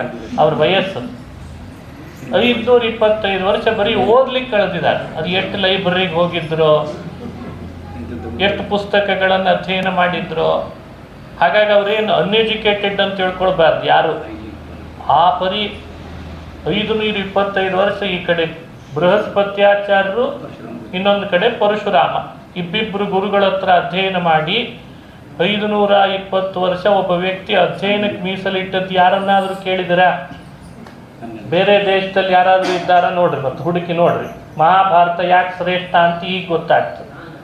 ಬರೀ ಒಂದು ಕ್ಯಾರೆಕ್ಟ್ರೇ ಈ ಪರಿ ಇದ್ದಾರೆ ಅಂತಂದ್ರೆ, ಸಮವಯಸ್ಕರಂತೆ ದ್ರೋಣಾಚಾರ್ಯರು, ಸಮವಯಸ್ಕನಾದ ದೃಪದ ರಾಜ, ಸಮವಯಸ್ಕರಾದ ಕೃಪಾಚಾರ್ಯರು ಯುದ್ಧ ಭೂಮಿಯಲ್ಲಿ ಇಳಿದಾಗ ಒಬ್ಬೊಬ್ಬರಿಗೆ 700 ವರ್ಷ ವಯಸ್ಸು. ಅರ್ಜುನನಿಗೆ, ಧರ್ಮರಾಜನಿಗೆ ಎಲ್ಲ 60ರ ಆಸ್ಪಾಸ್. ಒಬ್ಬನಿಗೆ 61, 64, 63, 57, 55, 54ನೇ ವಯಸ್ಸಿನಲ್ಲಿ ಇವರೆಲ್ಲ ಇದ್ದಾರೆ. ಚಿಳ್ಳೆ ಮಿಳ್ಳೆ ಅಂತಿರ್ತೇವಲ್ಲ ಕನ್ನಡದಲ್ಲಿ. ಅಲ್ಲಿ ಇವತ್ತು 700 ವರ್ಷದ ಭೀಷ್ಮಾಚಾರ್ಯರಲ್ಲಿ 55, 56 ವರ್ಷದ ವಯಸ್ಸಿನವರಲ್ಲಿ 1000 ವರ್ಷದ ದ್ವಾಪರ ಯುಗದ ಆಯುಷ್ಯರ ಒಂದು ಮಾನ ಅಂತ ಇಟ್ಕೊಳ್ಳಿ, ಆಯುರ್ಮಾನ. ಅಂಥ ಭೀಷ್ಮಾಚಾರ್ಯರಿಗೆ ಎಷ್ಟು ಅನುಭವ ಆಗಿರಬೇಡ, ಎಷ್ಟು ರಾಜ್ಯದ ರಾಜಕಾರಣಿಗಳನ್ನು ನೋಡಿರಬೇಡ. ಎಲ್ಲ ರಾಜ್ಯದ ರಾಜಕಾರಣಿಗಳಲ್ಲಿ ಸಮಸ್ಯೆ ಆದಾಗಲೂ ಪತ್ರ ಭೀಷ್ಮಾಚಾರ್ಯರಿಗೆ ಬರ್ತಿರ್ತದೆ. ನಮ್ಮ ರಾಜ್ಯದಲ್ಲಿ ಹೀಗೊಂದು ಪ್ರಾಜೆಕ್ಟ್ ತಗೊಂಡ್ವಿ, ದೊಡ್ಡ ಸಮಸ್ಯೆ ಆಗಿಬಿಟ್ಟಿದೆ, ಭೀಷ್ಮಾಚಾರ್ಯ ಏನಾದರೂ ಪರಿಹಾರ ಹೇಳ್ರಿ ಇದಕ್ಕೆ ಅಂದರೆ, ಇಂಥ ಧರ್ಮಶಾಸ್ತ್ರದ ವಚನ ಹೀಗಿರೋದ್ರಿಂದ, ಇಂಥ ರಾಜನೀತಿಯ ವಚನ ಹೀಗಿರೋದ್ರಿಂದ ಇದಕ್ಕೆ ಪರಿಹಾರ ಹೀಗೆ ಮಾಡಬೇಕು ಅಂತ ಇವ್ರು ಮಾರ್ಗದರ್ಶನ ಮಾಡ್ತಿದ್ರಂತೆ. ಅಷ್ಟು ರಾಜ್ಯ ರಾಜಕಾರಣಗಳು ಗೊತ್ತು, ಧರ್ಮಶಾಸ್ತ್ರ ಗೊತ್ತು, ಅರ್ಥಶಾಸ್ತ್ರ ಗೊತ್ತು, ಮೋಕ್ಷ ಧರ್ಮ ಗೊತ್ತು, ಅನುಶಾಸನ ಪರ್ವ ಇವೆಲ್ಲ ಭೀಷ್ಮಾಚಾರ್ಯರಿಂದ ಬಂತು. ಇಷ್ಟು ಜ್ಞಾನಿಯಾದ ಭೀಷ್ಮರು ಕೂಡ ವಿಚಿತ್ರ ಅಂದರೆ ದುರ್ಯೋಧನ ಪಕ್ಷ ವಹಿಸಬೇಕಾಯಿತು ಅಂದಾಗ ಅವರಿಗೆ ಪಶ್ಚಾತ್ತಾಪ ಆಗಿ ಕೃಷ್ಣನನ್ನು ಸ್ತೋತ್ರ ಮಾಡಿದರು. ಕೃಷ್ಣ, ನಾನು ಇನ್ನೊಮ್ಮೆ ಹೀಗೆ ಮಾಡಲಾರೆ, ಕೃಷ್ಣ ನೀ ನನ್ನ ಅನುಗ್ರಹ ಮಾಡು. ಅದಕ್ಕೆ ಕೃಷ್ಣ ದರ್ಶನ ಕೊಟ್ಟು ಹೇಳ್ತಾನೆ, ಮಾಡಿದ ತಪ್ಪನ್ನು ತಲೆಯಲ್ಲಿ ಇಟ್ಕೊಳ್ಬೇಡ, ಈಗೇನು ಪಶ್ಚಾತ್ತಾಪ ಪಟ್ಟಿಯಲ್ಲ ಅದು ಸಾಕು ನನಗೆ ಅಂತ. ಅದಕ್ಕೆ ಜಗನ್ನಾಥದಾಸರು ಬಾಯಿ ತುಂಬ ಹೇಳ್ರಿ ಅಂತಾರೆ, ಭೀಷ್ಮನ ಅವಗುಣಗಳ ಎಣಿಸಿದನೇ ಕರುಣಾ ಸಮುದ್ರ ಹರಿ ಅಂತಂದ್ಬಿಟ್ಟು. ಬೇರೆ ಏನು ಮಾತಾಡ್ಲಿಕ್ಕೆ ಬರ್ತಾ ಇಲ್ಲ. ಭೀಷ್ಮಾಚಾರ್ಯರ ಅವಗುಣ ಒಂದನ್ನಾದರೂ ಕರುಣಾ ಸಮುದ್ರನಾದ ಕೃಷ್ಣ ಎಣಿಸಿದ್ನ? ಪರಶುರಾಮನಾದಾಗಲೂ ಎಣಿಸ್ಲಿಲ್ಲ, ಕೃಷ್ಣನಾದಾಗಲೂ ಎಣಿಸ್ಲಿಲ್ಲ. ಅಷ್ಟು ಭೀಷ್ಮಾಚಾರ್ಯರ ಬಗ್ಗೆ ಕೃಷ್ಣ ಕರುಣೆ ತೋರಿದ. ಯಾಕೆ? ಪಶ್ಚಾತ್ತಾಪ ಪಟ್ಟನಲ್ಲ. ಇದು ನಮಗೆ ಕೊಡೋ ಮತ್ತೊಂದು ಸಂದೇಶ. ಪರೀಕ್ಷಿತನ ಪಶ್ಚಾತ್ತಾಪ, ಭೀಷ್ಮಾಚಾರ್ಯರು ಪಟ್ಟ ಪಶ್ಚಾತ್ತಾಪ. ಕುಂತಿ ಉಪಕಾರದ ಸ್ಮರಣೆ, ಭಗವಂತ ಮಾಡುವ ಅನುಗ್ರಹವನ್ನು, ಉಪಕಾರವನ್ನು ಸ್ಮರಣೆ ಮಾಡೋದರಲ್ಲಿ ಕುಂತಿ. ಮಾಡಿದ ತಪ್ಪನ್ನು ಪಶ್ಚಾತ್ತಾಪ ಪಟ್ಟು ದೇವರಲ್ಲಿ ಅರಿವು ಮೂಡಿಸ್ಕೊಂಡು ಮತ್ತೆ ಅದನ್ನು ಕಳೀನ್ ಪ್ರಾರ್ಥನೆ ಮಾಡೋದರಲ್ಲಿ ಭೀಷ್ಮ, ಪರೀಕ್ಷಿತ್ ರಾಜ.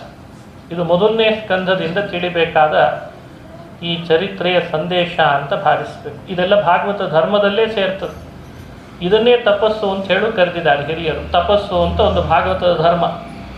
ತಪಸ್ಸು ಅಂದ್ರೇನು? ತಾಪ ಪಡೋದಕ್ಕೆ ತಪಸ್ಸು ಅಂತ ಕರೀತಾರೆ. ತಾಪ ಅಂದರೆ ಯಾವ ಥರದ ತಾಪ? ಚಾತುರ್ಮಾಸ್ಯ ಮಾಡ್ತಾನೆ, ಎಲ್ಲರ ಮೇಲೆ ಸಿಡಿ ಸಿಡಿ ಹಾಯ್ತಿರ್ತಾನೆ, ಏಕಾದಶಿ ಮಾಡ್ತಾನೆ, ದ್ವಾದಶಿ ಬರೋ ಅಷ್ಟರಲ್ಲಿ ಮುಗಿದು ಹೋಯಿತು, ಕೆಂಡ ಆದಂಗೆ ಆಗಿರ್ತಾರೆ. ಅಡಿಗೆ ಮನೆ ಕೆಂಡ ಏನಲ್ಲ ಇವ್ರ ಮುಂದೆ. ಇದಾ ತಪಸ್ಸು ಅಂದರೆ? ತಪಸ್ಸು ಅಂದರೆ ಏನು? ಹೃದಯದಲ್ಲಿ ಮಾಡಿದ ತಪ್ಪುಗಳಿಗೆ ಮಾಡಬಾರ್ದಾಗಿತ್ತು ಅಂತ ತಾಪ ಪಟ್ಕೊಳ್ಳೋದಿದೆಯಲ್ಲ, ಇದೇ ತಪಸ್ಸು ಅಂತ. ಇದು ನನ್ನಿಂದ ಆಗಬಾರ್ದಾಗಿತ್ತು, ಇಂಥದ್ದು ನಾನು ಮಾಡಬಾರ್ದಾಗಿತ್ತು ಅಂತ ಮನಸ್ಸಿನೊಳಗೆ ಬರಬೇಕು ಭಾವ. ಅದೇ ನಿಜವಾಗ್ಲೂ ತಪಸ್ಸು ಅನ್ನೋ ಭಾಗವತದ ಧರ್ಮ ಅಂತ ತಿಳಿಬೋದು. ಹೀಗೆ ಭಾಗವತ ಧರ್ಮಗಳೇ ಪ್ರತಿಯೊಂದು ಸ್ಕಂದದಲ್ಲಿಯೂ ಕೂಡ ಆ ಘಟನೆ, ಪ್ರಸಂಗಗಳಿಂದ, ವ್ಯಕ್ತಿಗಳಿಂದ ನಮಗೆ ಅಂತ ತಿಳಿಸ್ತಾ ಬರ್ತಾರೆ. 2ನೇ ಸ್ಕಂದ ಶ್ರೀಮದ್ ಭಾಗವತದಲ್ಲಿ ಪರೀಕ್ಷಿತ್ ರಾಜ ಶುಕಾಚಾರ್ಯರಿಂದ ವಿಸ್ತಾರವಾಗಿ ಭಗವಂತನ ಮಹಿಮೆ ಕೇಳಲಿಕ್ಕೆ ಪ್ರಾರಂಭ ಮಾಡಿದ. ವಿರಾಟ್ ರೂಪದ ಧ್ಯಾನವನ್ನು ಹೇಳ್ತಾರೆ. ವಿರಾಟ್ ರೂಪ ಅಂದರೆ ಅತಳ, ವಿತಳ, ತಳಾತಳ, ಪಾತಾಳ, ರಸಾತಳ, ಮೇಲ್ಗಡೆ ಇರುವ ಸತ್ಯಲೋಕ, ಜನೋಲೋಕ, ತಪೋಲೋಕ, ಇವನ್ನೆಲ್ಲ ತನ್ನ ಅವಯವಗಳಲ್ಲಿ ಇಟ್ಕೊಂಡಿದ್ದಾನೆ ಅಂತ ತಿಳಿಯೋದೇ ವಿರಾಟ್ ರೂಪ ಅಂದರೆ. ಸ್ಥೂಲವಾದ ಈ ಲೋಕಗಳೆಲ್ಲ ನಮ್ಮ ಕಣ್ಣಿಗೆ ಬೀಳ್ತವೆ, ಕೆಲವು ಬೀಳಲ್ಲ, ಕೆಲವು ಬೀಳ್ತದೆ. ಅಂತೂ ಲೋಕಗಳು ಇಷ್ಟಿದ್ದಾವಲ್ಲ, ಇದೆಲ್ಲ ದೇವರ ಒಂದೊಂದು ಅವಯವಗಳನ್ನು ಆಶ್ರಯಿಸಿದೆ. ಅವಯವಗಳಿಂದ ಕೆಲವು ಹುಟ್ಟಿದೆ ಅಂತ, ಕೆಲವು ಆಶ್ರಯಿಸಿದೆ ಅಂತ ಹೇಳಿ ತಜ್ಜತ್ವ ತದಾಶ್ರಯತ್ವ ಅಂತಾರೆ ಭಗವತ್ಪಾದ. ಸುಲಭವಾಗಿ ತಿಳಿಬೋದು. ಆಕಾಶದಲ್ಲಿ ನಕ್ಷತ್ರಗಳೆಲ್ಲ ಮೂಡ್ತಾರೆ. ಈಗ ಸೂರ್ಯನ ಪ್ರಕಾಶ ಇದ್ದದ್ದಕ್ಕೆ ಕಾಣ್ತಿಲ್ಲ. ಆಮೇಲೆ ಕತ್ಲಾಗ್ತಾ ಆಗ್ತಾ ಸೂರ್ಯ ಮುಳುಗ್ತಾ ನಮಗೆ ನಕ್ಷತ್ರಗಳು ಕಣ್ಣಿಗೆ ಬೀಳ್ತಾರೆ. ಅದನ್ನು ಹೇಗೆ ಚಿಂತನೆ ಮಾಡಬೇಕು? ಭಾಗವತ ವಿರಾಟ್ ರೂಪ ಧ್ಯಾನ ಮಾಡುವಾಗ ಹೇಳ್ತಾರೆ, ಅದೆಲ್ಲ ಭಗವಂತನ ದಂತ ಪಂಕ್ತಿಗಳು ಅಂತ ತಿಳಿಬೇಕಂತ. ದೇವರ ದಂತ ಆ ನಕ್ಷತ್ರಗಳು. ಅರೆ, ದೇವರು ಎಲ್ಲಿದ್ದಾನೆ, ದಂತಗಳು ಎಲ್ಲಿದ್ದಾವೆ ಅಂತ ಮತ್ತೆ ಕುತೂಹಲ ಆಗ್ತದೆ. ಅದಕ್ಕೆ ಭಾಗವತ ಹೇಳ್ತದೆ, ಭಗವಂತನ ದಂತಗಳಿಂದ ಅವುಗಳನ್ನು ಹುಟ್ಟಿಸಿದ್ದಂತೆ ದೇವರು, ಅದಕ್ಕೆ ಅವುಗಳನ್ನು ದಂತ ಅಂತ ಭಾವಿಸ್ಬೇಕಂತೆ. ತಜ್ಜತ್ವಾತ್ ಅಂತಾರೆ ಭಗವತ್ಪಾದ. ನಕ್ಷತ್ರ ನೋಡಿದಾಗೆಲ್ಲ ಇದು ನೆನಪು ಬಂದರೆ ವಿರಾಟ್ ರೂಪದ ಒಂದಂಶ ನಾವು ಅಳವಡಿಸ್ಕೊಂಡ್ವಿ ಅಂತ ಅರ್ಥ. ಎಂಥ ಅದ್ಭುತ ನೋಡಿ ಈ ವಿಷಯಗಳೆಲ್ಲ. ನದಿಗಳನ್ನೆಲ್ಲ ನೋಡ್ತೀವಿ, ಆ ಹರಿವು ಜೋರಾಗಿರ್ತದೆ. ಆ ನದಿಗಳನ್ನು ಕಂಡಾಗೆಲ್ಲ ಭಗವಂತನ ನಾಡಿಗಳು ಅಂತ ಧ್ಯಾನ ಮಾಡಬೇಕು. ಭಗವಂತನ ನಾಡಿಗಳು ನದಿಗಳ ರೂಪದಲ್ಲಿ ಹರಿತಾ ಇದ್ದಾವೆ ಅಂದ್ರೆ ಅರ್ಥ ನದಿಗಳೆಲ್ಲ ಭಗವಂತನ ನಾಡಿಗಳಿಂದ ಜನ್ಮವೂ ಪಡೆದಿದ್ದಾವೆ ಅಂತ ತಿಳಿಬೇಕು. ಹೀಗೆ ಸಮುದ್ರ ಭಾರೀ ಭೋರ್ಗರಿತದೆ, ಅಲೆ ಮೇಲೆ ಅಲೆ, ಎಷ್ಟೆಷ್ಟು ಅಲೆಗಳು ಬರ್ತಾನೆ ಇದ್ದಾವೆ, ಎಷ್ಟು ಗಂಭೀರವಾಗಿದೆ, ಕಣ್ಣಿನಿಂದ ನೋಡಿದಷ್ಟು ವಿಶಾಲವಾಗಿದೆ, ಸೆರೆ ಹಿಡಿಲಿಕ್ಕೆ ಆಗಲ್ಲ ಅದರ ದಡವನ್ನು. ಹಾಗಾದರೆ ಸಮುದ್ರ ಕಂಡಾಗ ಏನು ತಿಳಿಬೇಕು? ಇದು ಭಗವಂತನ ವಿಶಾಲವಾದ ಉದರ ಅಂತ ಚಿಂತನೆ ಮಾಡಬೇಕಂತ. ಆ ಉದರದಲ್ಲಿ ನಾವು ನೀವುಗಳೆಲ್ಲ ಇದ್ದೇವೆ, ಅದಕ್ಕೆ ಅವನಿಗೆ ಜಗದುದರ ಅಂತ ಹೆಸರಂತೆ. ಅಷ್ಟೇ ಗಂಭೀರ, ಅಷ್ಟೇ ವಿಶಾಲ ಭಗವಂತನ ಉದರವೂ ಇದೆ ಅಂತ ಧ್ಯಾನ ಮಾಡು. ಹಗಲು ಸಂಧ್ಯಾ ಅಂತ ಒಂದು ಸಂಧ್ಯಾ ಕಾಲಗಳಲ್ಲಿ ಪ್ರಭೇದ ಇದೆ ಅಲ್ವೇ? ಕಾಲಗಳಲ್ಲಿ ಪ್ರಭೇದವನ್ನು ಶಾಸ್ತ್ರದಲ್ಲಿ ಹೇಳಿದ ಹಾಗೆ ತಿಳ್ಕೊಳ್ಬೇಕು. ನಾವು ಬೇರೆ ರೀತಿ ವಿಭಾಗಿಸ್ಕೊಂಡಿದ್ದೇವೆ, AM PM ಅಂತ. ಆ್ಯಂಟಿ ಮೆಡಿಟೇರಿಯಂ, ಪಾಸ್ಟ್ ಮೆಡಿಟೇರಿಯಂ ಅಲ್ವಾ? AM PM ಅಂತೇನೋ ಹೇಳ್ತೇವಲ್ಲ ನಾವೆಲ್ಲ. ಯಾಮಗಳ ಲೆಕ್ಕ ಮಾಡಿ ದಿನಗಳನ್ನು ಅನುಸಂಧಾನ ಮಾಡಬೇಕು ಅಂತ ನಮ್ಮ ಹಿರಿಯರು ಹೇಳ್ಕೊಡ್ತಾರೆ. ಅದರಲ್ಲಿಯೂ ವಿಶೇಷ ಅಂದರೆ ಬೆಳಗ್ಗೆ ಸಂಧ್ಯಾಕಾಲ, ಸಾಯಂ ಸಂಧ್ಯಾಕಾಲ. ಸಂಧ್ಯಾಕಾಲ ಅಂದ್ರೆ ಅದರ ತಿಳುವಳಿಕೆ ಚೆನ್ನಾಗಿರಬೇಕು. ಸೂರ್ಯ ಯಾವಾಗ ಉದಯಿಸ್ತಾನೆ ಅದೊಂದು ಸಂಧ್ಯಾಕಾಲ, ಅಸ್ತನಾಗ್ತಾನೆ ಅಂತಿದೆ ಅದೊಂದು ಸಂಧ್ಯಾಕಾಲ. ಈ ಎರಡೂ ಕಾಲಗಳು ಭಗವಂತ ತನ್ನ ವಿರಾಟ್ ರೂಪದೊಳಗೆ ಮೈ ಮೇಲೆ ಹೊದೆಯುವ ವಸ್ತ್ರ, ಕೆಳಗುಡುವ ವಸ್ತ್ರ ಅಂತ ಮಾಡಿಕೊಂಡಿದ್ದಾನಂತೆ. ಹಾಗಾಗಿ ಸಂಧ್ಯಾಕಾಲ ಬರ್ತಿದೆ ಅಂದರೆ ಭಗವಂತ ಉಡುವ ವಸ್ತ್ರ ಇದು ಅಂತ ಆ ಕಾಲವನ್ನು ಅನುಸಂಧಾನ ಮಾಡಬೇಕು. ಬೆಳಗ್ಗೆ ಸಂಧ್ಯಾಕಾಲ ಆಗ್ತಿದೆ ಅಂದರೆ ಭಗವಂತ ಮೈ ಮೇಲೆ ಹೊದೆಯುವ ವಸ್ತ್ರ ಅಂತ ಆ ರೀತಿ ಅದನ್ನು ಅನುಸಂಧಾನ ಮಾಡಲಿ ಅಂತ ವಿರಾಟ್ ರೂಪ ಧ್ಯಾನದಲ್ಲಿ ಹೇಳ್ಕೊಡ್ತಾರೆ. ನದಿಗಳನ್ನು, ನಕ್ಷತ್ರಗಳನ್ನು, ಸಂಧ್ಯಾಕಾಲವನ್ನು ಹೀಗೆ ತಿಳುವಳಿಕೆ ಮಾಡ್ಕೊಳ್ತಾ ಬರಬೇಕು. ಸತ್ಯಲೋಕ, ಜನೋಲೋಕ, ತಪೋಲೋಕ ಅದು ಭಗವಂತನ ಶಿರಸ್ಸು, ಹಣೆ, ಮುಖ, ಅದರೊಳಗೆ ಒಂದೊಂದೊಂದೊಂದೇ ಅವಯವ, ಒಂದು ಕುತ್ತಿಗೆ, ಎದೆ ಭಾಗ, ಇನ್ನು ಭಗವಂತನ ಉದರ ಭಾಗ, ನಾಭಿ, ಈಗ ಒಂದೊಂದು ಲೋಕಗಳು ಅವನ ದೇಹವನ್ನು ಆಶ್ರಯಿಸಿಕೊಂಡಿದ್ದಾವೆ. ಅಪ್ರಾಕೃತನಾದ ಚಿನ್ಮಯನ ದೇಹವನ್ನು ಆಶ್ರಯಿಸಿದೆ ಅಂತ ಚಿಂತನೆ ಮಾಡ್ತಾ ಬರಬೇಕು. ಈ ವಿರಾಟ್ ರೂಪದ ಧ್ಯಾನ ಅಂದರೆ ಎಲ್ಲಾದರೂ ಒಬ್ಬ ವ್ಯಕ್ತಿ ವಿಪ್ರಕಂಡ, ಒಳ್ಳೆ ವೇದಾಂತಗಳನ್ನು ಅಧ್ಯಯನ ಮಾಡಿದವ ಕಣ್ಣಿಗೆ ಬಿದ್ದ ಅಂದರೆ ಭಗವಂತನ ವಿಶೇಷವಾದ ಮುಖ ಇದು ಅಂತ ಭಾವಿಸ್ಬೇಕಂತ. ಮುಖದಿಂದ ತಾನೇ ಹುಟ್ಟಿದ್ದು ವಿಪ್ರ. ಬ್ರಾಹ್ಮಣೋಸ್ಯ ಮುಖಮಾಸೀತ್ ಬಾಹುರಾಜನ್ಯ ಕೃತಃ. ಏನು ಕಷ್ಟ ಇಲ್ಲ ನಮಗೆಲ್ಲ, ನಮಗೇ ಸುಲಭ ಇದು. ಭಗವಂತನ ಧ್ಯಾನ ಮಾಡೋದೇ ಸುಲಭ. ಆ್ಯಕ್ಚುಲಿ ಡ್ರೈವಿಂಗ್ ಬರ್ತಿರ್ಲಿಲ್ಲ, ಕಲ್ತ್ವಿ ತಾನೆ. 2 ವೀಲರ್ ಬರ್ತಿರ್ಲಿಲ್ಲ ಮೊದಲು, ಅದನ್ನು ಕಲ್ತ್ವಿ. ಆಮೇಲೆ 4 ವೀಲರ್ ಕಲ್ತ್ವಿ. ಈಗ ಯಾಕೆ ಕಲ್ತ್ರಿ? ನಾವು ಆಟೋ ಸಿಸ್ಟಮ್ ಕೊಡ್ತೇವೆ ಅಂತಿದ್ದಾರೆ. ಸರಿ, ಅದನ್ನು ಕಲಿತೇವೆ ಅಂತ ಅಂತೀವಿ. ಮೊದಲು ಕೀಪ್ಯಾಡ್ ಫೋನ್ ಬಂತು, ಆಮೇಲೆ ಸ್ಮಾರ್ಟ್ ಆಯಿತು, ಅದನ್ನು ಕಲ್ತ್ವಿ ತಾನೆ. ಅಂತೂ ನಮಗೆ ಬರದೇ ಇದ್ದದ್ದು ಏನಿದೆ ಅಂತ ನಾವು ನಿಂತಿದ್ದೇವೆ. ಭಗವಂತ ಅಂತಾನೆ ಇಷ್ಟೆಲ್ಲ ಕಲಿತಿದ್ದಿ ಅಂದಮೇಲೆ ನನ್ನನ್ನು ತಿಳಿಯೋ ಒಂದು ಸ್ಮಾರ್ಟ್ನೆಸ್ ಯಾಕೆ ಕಲಿತಾ ಇಲ್ಲ ಅಂತಾನೆ ದೇವರು. ಕಂಡಲ್ಲೆಲ್ಲ ವಿಶ್ವರೂಪ ಕಾಂಬರೋ, ಉಂಡುಟ್ಟದ್ದೆಲ್ಲ ನಿನ್ನ ಯಜ್ಞ ಎಂಬರೋ, ಬಂಡೋಣಿ ಎಂದದಿ ನಾಮಾಮೃತವ ಸವಿವರೋ, ಹೆಂಡರು ಮಕ್ಕಳು ನಿನ್ನ ತೋಂಡರೆಂಬರೋ, ರಂಗ ನಿನ್ನ ಕೊಂಡಾಡುವ ಮಂಗಳಾತ್ಮರ, ಸಂಗ ಸುಖವಿತ್ತು ಕಾಯೋ ಕರುಣಾಸಾಗರ. ಕಂಡಲ್ಲೆಲ್ಲ ವಿಶ್ವರೂಪ ಕಾಂಬರೋ ಅಂತಾರೆ. ನೀನೇನು ಕಾಣ್ತಿ ಅಲ್ಲೆಲ್ಲ ದೇವರ ರೂಪ ಕಾಣು, ದೇವರ ಮಹಿಮೆ, ದೇವರ ಅವಯವ ಎಲ್ಲವನ್ನೂ ನೋಡು. ಕ್ಷತ್ರಿಯರನ್ನು ಕಾಣು, ವೈಶ್ಯರನ್ನು ಕಾಣು, ಅಲ್ಲಿ ನನ್ನದೇ ಅವಯವವನ್ನು ಅನುಸಂಧಾನ ಮಾಡಿಬಿಟ್ಟು, ನನ್ನ ಅವಯವ ಅದೆಲ್ಲ, ನನ್ನ ಬಾಹುಗಳು, ನನ್ನದೇ ಆದಂತಹ ತೊಡೆಗಳು, ನನ್ನ ಪಾದ ಅಂತ ನೀನು ಅದನ್ನು ಧ್ಯಾನ ಮಾಡಿ. ಕ್ರೂರವಾದ ಪ್ರಾಣಿಗಳನ್ನು ಕಂಡ್ರೆ ನನ್ನದೇ ಆದ ಕ್ರೂರ ನಖಗಳು ಅಂತ ಭಾವಿಸು ಅಂತಾರೆ ವಿರಾಟ್ ರೂಪಗಳಲ್ಲಿ. ಭಗವಂತನ ನಖಗಳೇ ಇವತ್ತಿನ ಕ್ರೂರ ಪ್ರಾಣಿಗಳ ರೂಪದಲ್ಲಿ ಕಾಣ್ತಾ ಇದ್ದಾವಂತೆ. ಹೀಗೆ ವಿರಾಟ್ ರೂಪದ ಧ್ಯಾನ ಹೇಳಿಕೊಟ್ಟು ಪರೀಕ್ಷಿತ್ ರಾಜನಿಗೆ ಇನ್ಮೇಲಿಂದ ಭಾಗವತದ ಒಳಗೆ ಪ್ರವೇಶ ಮಾಡುವಾಗ ಇದನ್ನೇ ಧ್ಯಾನ ಮಾಡ್ತಾ ಇರು, ಇದನ್ನೇ ಸ್ಮರಣ ಮಾಡ್ತಾ ಇರು, ನಿನಗೆ ಸದ್ಗತಿ ಆಗ್ತದೆ, 7 ದಿವಸ ಇದೆ ಅಂತ ವ್ಯಥೆ ಪಡಬೇಡ ಅಂತ ಉಪದೇಶ ಪ್ರಾರಂಭ ಮಾಡಿದ್ರಂತೆ. ಇದು 2ನೇ ಸ್ಕಂದದಲ್ಲಿ ಮತ್ತೊಂದು ಅಂಶ. ಇನ್ನು ಸೃಷ್ಟಿಯ ವಿಶೇಷತೆಗಳನ್ನು ಬ್ರಹ್ಮದೇವರು ನಾರದರಿಗೆ ಉಪದೇಶ ಮಾಡ್ತಾರೆ. ಆ ಸೃಷ್ಟಿಯಲ್ಲೂ ಎಲ್ಲ ಬುದ್ಧಿಯಲ್ಲಿ ಇಟ್ಕೊಳ್ಳಿಕ್ಕೆ ಆಗಲ್ಲ. ಕೆಲವು ಅಂಶ ನಾವು ಬುದ್ಧಿಯಲ್ಲಿ ತಂದುಕೊಳ್ಬೋದು. 25 ತತ್ವಗಳು, ಅದರಲ್ಲಿ ಭಗವಂತ ಸೃಷ್ಟಿ ಮಾಡಿದ ತತ್ವಗಳನ್ನು ನೆನಪಿಟ್ಕೊಳ್ಬೇಕಂತ. ಬ್ರಹ್ಮಾಂಡಕ್ಕೂ ಸರಿ, ಪಿಂಡಾಂಡಕ್ಕೂ ಸರಿ ಅಂತ ಯೋಚನೆ ಮಾಡ್ತಾರೆ ಹಿರಿಯರು. ಆ 5 ಅನ್ನೋ ಸಂಖ್ಯೆಯಿಂದಲೇ ಎಲ್ಲವನ್ನು ಚಿಂತನೆ ಮಾಡಿಸ್ತಾರೆ. ಪಾಂತಂ ವಾ ಇದಗುಂ ಸರ್ವಂ ಪಾಂತೆ ನೈವ ಪಾಂತಗ್ಗ ಸ್ಪೃಣೋತೀತಿ ಅಂತ ಉಪನಿಷತ್ತು ಹೇಳ್ತದೆ. ಪಾಂತ ಅಂದರೆ ಮಧ್ವಾಚಾರ್ಯರು ಭಗವಂತನ ಪಂಚರೂಪಗಳಿಗೆ ಪಾಂತ ಅಂತ ವೇದದ ಭಾಷೆ ಅಂತ. ನಮ್ಮಲ್ಲಿ ಕನ್ನಡದ ಉತ್ತರ ಕರ್ನಾಟಕದಲ್ಲಿ ಎಲ್ಲ ಪಾಂತ ಆಯ್ತೇನಪ್ಪ ಅಂತ ಕರೀತಾರೆ. ಅದು ವೇದದ ಭಾಷೆ. ಪಾಂತ ಅಂದರೆ 5 ಅಂತ ಅರ್ಥ. ಪಾಂತ ಶಬ್ದಕ್ಕೆ 5 ಅನ್ನೋ ಅರ್ಥ ಹೇಗೆ ಬಂತು ಅಂತ ಭಗವತ್ಪಾದರು ಹೇಳ್ತಾರೆ. ಈ ಸೃಷ್ಟಿಯ ವಿವರಣೆ ಕೊಡುವಾಗಲೂ ಪಾಂತ ಬಹಳ ಮುಖ್ಯ. ಇದೇ ಮುಂದುವರೆದು ಜಗತ್ತಿಗೆ ಅನೇಕ ಪರ್ಯಾಯ ಪದಗಳಲ್ಲಿ ಪ್ರಪಂಚ ಅನ್ನೋದು ಈ ಶಬ್ದದಿಂದಲೇ ಮುಂದುವರಿತಂತೆ.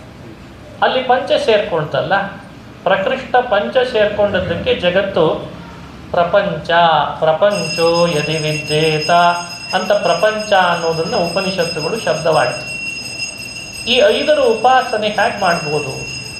ಭಗವಂತ 5 ರೂಪಗಳನ್ನು ಧರಿಸಿದ.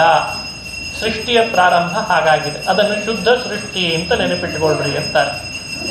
ತಾನೇ ರೂಪಗಳನ್ನು ಧರಿಸಿದ್ದಾರೆ. ನಾರಾಯಣ, ಲಕ್ಷ್ಮೀಪತಿ ನಾರಾಯಣ ಅಂತ ಒಂದು ಭಗವದ್ ರೂಪ. ಆ ರೂಪದಿಂದ ವ್ಯಕ್ತವಾಗ್ತದೆ ಮಾಯಾಪತಿ ವಾಸುದೇವ. ಆ ರೂಪದಿಂದ ವ್ಯಕ್ತವಾಯಿತು ಸಂಕರ್ಷಣ ಜಯಾಪತಿ. ಮತ್ತೊಂದು ರೂಪ ಶಾಂತಿಪತಿ ಅನಿರುದ್ಧ, ಕೃತಿಪತಿ ಪ್ರದ್ಯುಮ್ನ ಅಂತ 5 ರೂಪಗಳು. ಈ 5 ರೂಪಗಳಿಂದ ಮುಂದುವರಿತು ಅಂತ ವಿವರಣೆ ಮಾಡ್ತಾರೆ. ಅದರಲ್ಲಿ ಸ್ಥಿತಿಗಾಗಿ ಅನಿರುದ್ಧ ರೂಪ ಮೀಸಲು ಮಾಡಿದ. ಈಗ ಸ್ಥಿತಿ ಕಾಲ, ಎಲ್ಲ ಸ್ಥಿತಿ ಅಂದರೆ ರಕ್ಷಣೆ, ಪಾಲನೆ, ಪೋಷಣೆ ಎಲ್ಲ ನಡೀತಾ ಇದೆ. ಅನಿರುದ್ಧ ರೂಪದಿಂದ ಭಗವಂತ ನಮ್ಮನ್ನು ಪಾಲನೆ ಪೋಷಣೆ ಮಾಡ್ತಿದ್ದಾನೆ ಅಂತ ಭಾವಿಸಬೇಕು. ಸೃಷ್ಟಿ ಮಾಡುವಾಗ ಪ್ರದ್ಯುಮ್ನ ರೂಪ ಅಂತ ತಿಳಿಬೇಕು. ಸ್ಥಿತ್ಯೈ ಪುನಸ್ಸ ಭಗವಾನ್ ಅನಿರುದ್ಧ ನಾಮ ಅಂತ ಭಗವತ್ಪಾದರು ಹೇಳ್ತಾರೆ. ಸ್ಥಿತಿಗಾಗಿ ಅನಿರುದ್ಧ ರೂಪ, ಸೃಷ್ಟಿಗಾಗಿ ಅಂತ ಪ್ರದ್ಯುಮ್ನ ರೂಪ ಅಂತ 2 ನೆನಪಿರಲೇಬೇಕು. ಸಂಹಾರಕ್ಕಾಗಿ ಸಂಕರ್ಷಣ, ಮುಕ್ತಿ ಕೊಡಲಿಕ್ಕೆ ಅಂತ ವಾಸುದೇವ. ಇವುಗಳ ಸೃಷ್ಟಿ ಯಾವಾಗ ಮಾಡಿದ? ಇದನ್ನು ಶುದ್ಧ ಸೃಷ್ಟಿ ಅಂತ ಜ್ಞಾನಿಗಳು ಕರೆದರು. ಪ್ರದ್ಯುಮ್ನಿಂದ ಮುಂದಿನ ಸೃಷ್ಟಿ ಆಗಲಿ ಅಂತ ಕೆಲವನ್ನ ಭಗವಂತ ಸೃಷ್ಟಿ ಮಾಡ್ತಾನೆ. ಸೂತ್ರ ನಾಮಕರಾದಂಥ ವಾಯು, ಪುರುಷ ನಾಮಕನಾದ ವಿರಿಂಚ, ಬ್ರಹ್ಮದೇವರು, ಸರಸ್ವತೀ ದೇವಿ, ಭಾರತೀ ದೇವಿ ಇವ್ರದ್ದೆಲ್ಲ ಸೃಷ್ಟಿ ಆಗ್ತಾ ಬಂತಂತೆ. ಹಾಗೇನೆ ಬ್ರಹ್ಮಾಂಡಕ್ಕಿಂತ ಪೂರ್ವದಲ್ಲಿ ಜಡರೂಪವಾದ ಪ್ರಕೃತಿ ಅವ್ಯಕ್ತ ತತ್ವವನ್ನು ಪರಿಣಾಮ ಮಾಡಿದ. ಮೊದಲನೇ ತತ್ವ ಅವ್ಯಕ್ತ ಅಂತ ನೆನಪಿರಬೇಕು. 24ರಲ್ಲಿ ಮೊದಲನೇ ತತ್ವ ಅವ್ಯಕ್ತ. ಬಹಳ ಸುಲಭ ನಮ್ಮ ತತ್ವಗಳನ್ನು ನೆನಪಿಟ್ಟುಕೊಳ್ಳೋದು. ಎಂಥವನಿಗೂ ಬೇಗ ನೆನಪು ಬರ್ಬೋದು ಅಂದರೆ ನಮ್ಮ ತತ್ವಗಳೇ. ಅವ್ಯಕ್ತ ಅಂತ ಹೆಸರು. ಅದನ್ನು ಪರಿಣಾಮ ಮಾಡಿದ್ದಕ್ಕೆ ಮಹತ್ತತ್ವ ಅಂತ ಹುಟ್ಟುಕೊಳ್ತು. ಅದನ್ನು ಮತ್ತೆ ವಿಕಾರಗೊಳಿಸಿದ ಅಹಂಕಾರ ಅಂತ ಹುಟ್ಕೊಳ್ತ. ಏನು ನೆನಪಿಟ್ಕೊಳ್ಳಿಕ್ಕಾಗಲ್ವೇ? ಎ ಅವ್ಯಕ್ತ, ಬಿ ಮಹತ್ತತ್ವ, ಸಿ ಅಹಂಕಾರ ತತ್ವ. ಇಷ್ಟು ಮೊದಲು ನೆನಪಿರಲಿ. ಆ ಅಹಂಕಾರ ತತ್ವದಲ್ಲಿ ಮತ್ತೆ 3 ಪ್ರಭೇದ. ಮೊದಲನೇದು ವೈಕಾರಿಕ, ಎರಡನೇದ್ದು ತೈಜಸ, ಮೂರನೇದ್ದು ತಾಮಸ ಅಂತ ಆಯ್ತಂತೆ. ಅದು ಪ್ರತ್ಯೇಕ ಅಂತ ಬಿಡಿಸ್ಕೊಳ್ಳೋದು ಬೇಡ. ಅಹಂಕಾರದಲ್ಲಿ 3 ಪ್ರಭೇದ ಇದೆ ಅಷ್ಟೇ, ಅಹಂಕಾರವೇ ಅದು. ವೈಕಾರಿಕ ಅಂತಿದೆ ಅಲ್ಲ, ಆ ತತ್ವದಿಂದ ಈ ಇಂದ್ರಿಯಗಳಲ್ಲಿ ಕೆಲಸ ಮಾಡಲಿಕ್ಕೆ ಬೇಕಾಗಿರುವ ತತ್ವಾಭಿಮಾನಿ ದೇವತೆಗಳನ್ನು ಹುಟ್ಟಿಸಿದ್ನಂತೆ, ಸೃಷ್ಟಿ ಮಾಡಿದ. ಅದಕ್ಕೆ ಅವರಿಗೆಲ್ಲ ವೈಕಾರಿಕ ದೇವತೆಗಳು ಅಂತ ಹೆಸರು ಬಂತಂತೆ. ತೈಜಸ ಅಹಂಕಾರದಿಂದ ನಮ್ಮ ದೇಹದೊಳಗಿರುವ ಇಂದ್ರಿಯಗಳನ್ನೆಲ್ಲ ಉತ್ಪತ್ತಿ ಮಾಡಿಸಿದ್ನಂತೆ, ಅವೆಲ್ಲ ತೇಜೋಮಯವಾಗಿರ್ತಾರೆ. ತಾಮಸ ಅಹಂಕಾರದಿಂದ 10 ಹುಟ್ಟುಕೊಳ್ತು. 5 ಭೂತಗಳು ಒಂದೊಂದು ಹುಟ್ಟುಕೊಳ್ಳುವಾಗಲೂ ಅದರೊಳಗೆ ಇರುವ ವಿಷಯಗಳು. ಇಷ್ಟೇ ಸೃಷ್ಟಿಯಲ್ಲಿ ಬಂದದ್ದು. ಇಷ್ಟು ತಿಳ್ಕೊಂಡ್ರೆ ಆಗೋಯ್ತು, 24 ಆಗೋಯ್ತು. 5 ಭೂತಗಳು ಯಾವುದು? ಆಕಾಶ, ವಾಯು, ಆ ವಾಯುವಿನಿಂದ ಹುಟ್ಟಿದ್ದ ಅಗ್ನಿ, ಅಗ್ನಿಯಿಂದ ಹುಟ್ಟಿದ್ದೆ ನೀರು, ನೀರಿನಿಂದ ಹುಟ್ಟಿದ್ದೆ ಪೃಥಿವಿ ಅಂತ. ವಾಯೋರಗ್ನಿ ಅಗ್ನೇರಾಪಹಾದ್ಭ್ಯ ಪೃಥಿವಿ ಅಂತ ವಿವರಣೆ ಕೊಟ್ಬಿಡ್ತಾರೆ. ಆಕಾಶ ಹುಟ್ಟುವಾಗ ಒಳಗಡೆಯಲ್ಲಿ ಶಬ್ದ ಅನ್ನೋ ವಿಷಯ ಇಟ್ಟುಕೊಂಡೇ ಹುಟ್ಟಿತು. ಹಾಗೆಯೇ ವಾಯು ಹುಟ್ಟುವಾಗ ಸ್ಪರ್ಶ ಅನ್ನೋ ತನ್ನ ವಿಷಯವನ್ನು ಇಟ್ಟುಕೊಂಡೇ ಹುಟ್ಟುಬಿಡ್ತು. ಅಗ್ನಿ ಹುಟ್ಟುವಾಗ ರೂಪ, ಜಲ ಹುಟ್ಟುವಾಗ ರಸ, ಪೃಥ್ವಿ ಹುಟ್ಟುವಾಗ ಗಂಧ. ಹಾಗಾಗಿ 5 ಭೂತ, 5 ವಿಷಯಗಳು ತೈಜಸ ತಾಮಸ ಅಹಂಕಾರದಿಂದ ಉತ್ಪತ್ತಿಯನ್ನು ಪಡೆದಿದ್ದಾವೆ. ಎಲ್ಲ ಲೆಕ್ಕ ಹಾಕಿ ನೋಡ್ರಿ ಎಷ್ಟಾಯಿತು ಅಂತ ನಿಮಗೆ ಗೊತ್ತಾಗ್ತದೆ. ಅವ್ಯಕ್ತ ತತ್ವದಿಂದ ಆರಂಭ ಮಾಡಿದ ಸೃಷ್ಟಿಯ ವಿಷಯ ಕೊನೆಗೊಳ್ಳುವಾಗ ತಾಮಸ ಅಹಂಕಾರದಿಂದ ಪಂಚಭೂತಗಳಿಗೆ ಕೊನೆಗೊಳ್ತಲ್ಲ, 24 ತತ್ವಗಳಿದ್ದಾವೆ.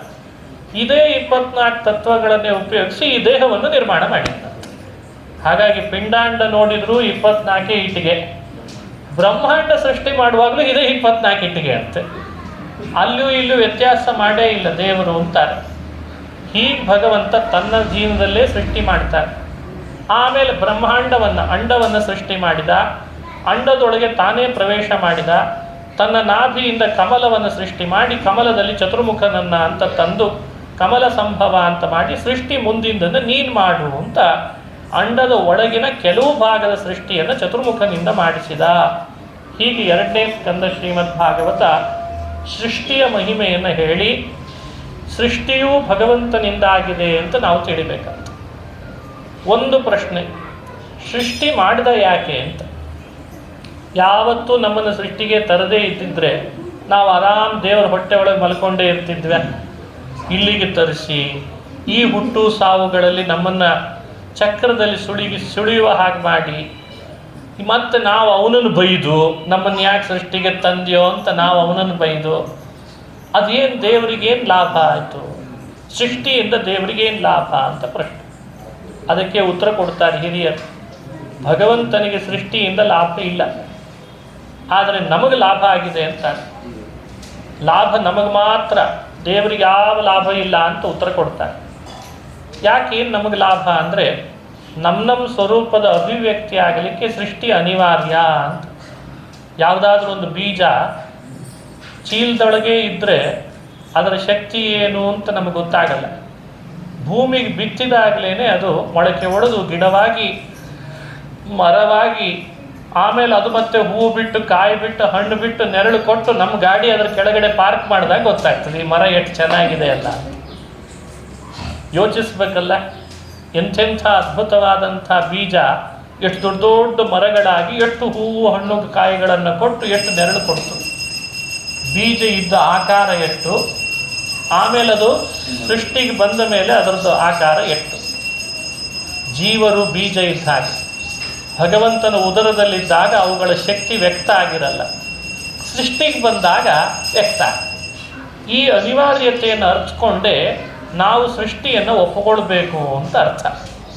ಸೃಷ್ಟಿಯನ್ನು ತಡೆಯೋದಲ್ಲ ಅಥವಾ ಸೃಷ್ಟಿಯ ಮೇಲೆ ಆಪಾದನೆಯೂ ಅಲ್ಲ. ಸೃಷ್ಟಿ ನೀನು ಒಪ್ಪುಗೋ, ಕಾರಣ ಭಗವಂತ ಇಟ್ಟಂತಹ ನಿನ್ನ ಆತ್ಮೋದ್ಧಾರದ ಪ್ರೊಸೆಸ್ ಇದು.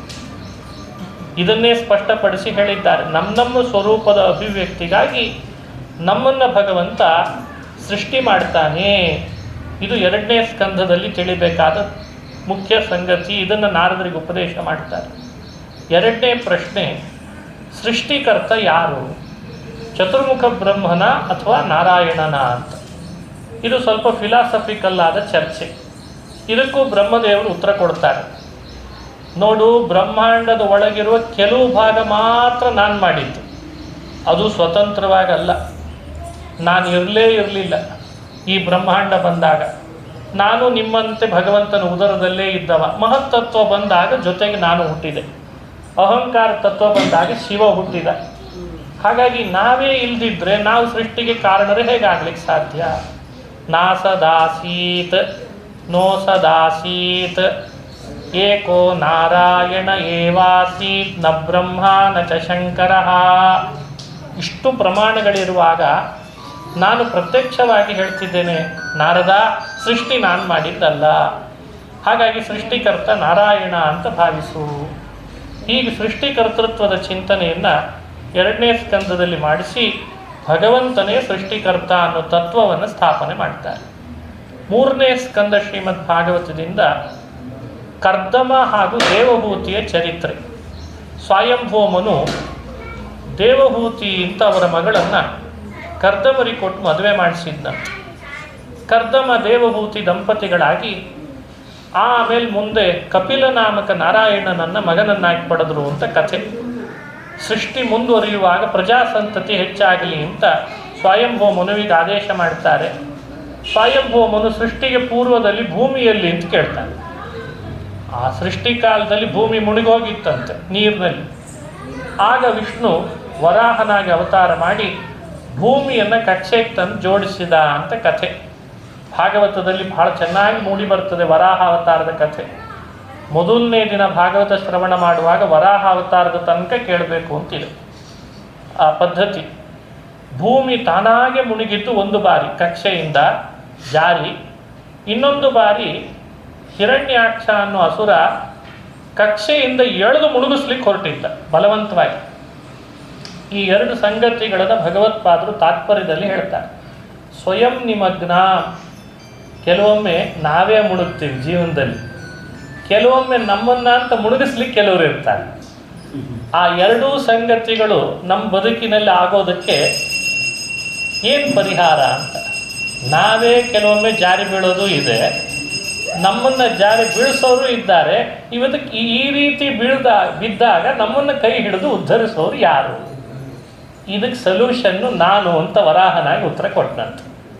ಮಂತ್ರಾಲಯ ಪ್ರಭುಗಳು ಹೇಳ್ತಾರೆ, ಆದಿಸೂಕರಧರೋದ್ಧರಣಂತೆ ಸಿಂಧು ಬಂಧು ಜಠರಾಶ್ರುತಿಗೀತಂ ಮಾದೃಶಾಂ ಭವಪಯೋಧಿಗತಾನಾಂ ರಕ್ಷಣೆ ಪರಿಚಯಂ ತದವೈಮಃ.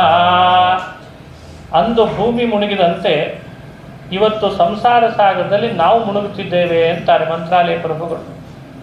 ಹೇ ಆದಿಸೂಕರ, ತೇ ಧರೋದ್ಧರಣಂ ಮಾದೃಶಾಂ ಭವಪಯೋಧಿಗತಾನಾಂ ರಕ್ಷಣೆ ಪರಿಚಯಂ. ನಮ್ಮಂಥ ಭೂಮಿ ನೀರಿನಲ್ಲಿ ಮುಳುಗಿದಂತೆ ಮುಳುಗುವಾಗ ಸಂಸಾರ ಸಾಗರದಲ್ಲಿ ಎತ್ತಿ ರಕ್ಷಿಸಬೇಕು, ಉದ್ಧಾರ ಮಾಡಬೇಕು ಅಂದ್ರೆ ನೀನೊಬ್ಬನೇ ಸಮರ್ಥ. ಈಗ ರಕ್ಷಣಾ ಅಂತ ವ್ಯವಸ್ಥೆಗೆ ಒಂದು ಬೇರೆನೇ ಇದೆ, ಮೊಬೈಲ್ ನಂಬರ್ ಇರ್ತದೆ ಅವ್ರದ್ದೇ. ಅವರು ನಾವೆಲ್ಲ ದಡಕ್ಕೆ ಬಂದ ಮೇಲೆ ಅವ್ರು ಬರ್ತಾರೆ, ಅದು ಸಮಸ್ಯೆ. ಮನೆಗೆ ಬೆಂಕಿ ಹಚ್ಚಿದೆ ಅಂತ ಫೋನ್ ಮಾಡಿದರೆ ಯಾವಾಗ ಹಚ್ಚಿದೆ ಅಂತ ಕೇಳ್ತಾರೆ. ಈಗ ಹಚ್ಚಿದೆ ಅಂದರೆ ಒಂದು ಅರ್ಧ ಗಂಟೆ ಆದಮೇಲೆ ನಾವು ಬರ್ತೇವೆ ಅಂತಾರೆ ಅವರು. ಏನು ನಮ್ಮನ್ನು ಸುಡ್ಕೊಳ್ರಿ ಅಂತೀರೇನು ಒಂದು ಬೈತಾರೆ ಮತ್ತು ಅದರೊಳಗೆ. ಇದು ಮನುಷ್ಯ ರಕ್ಷಿಸುವ ಪರಿ.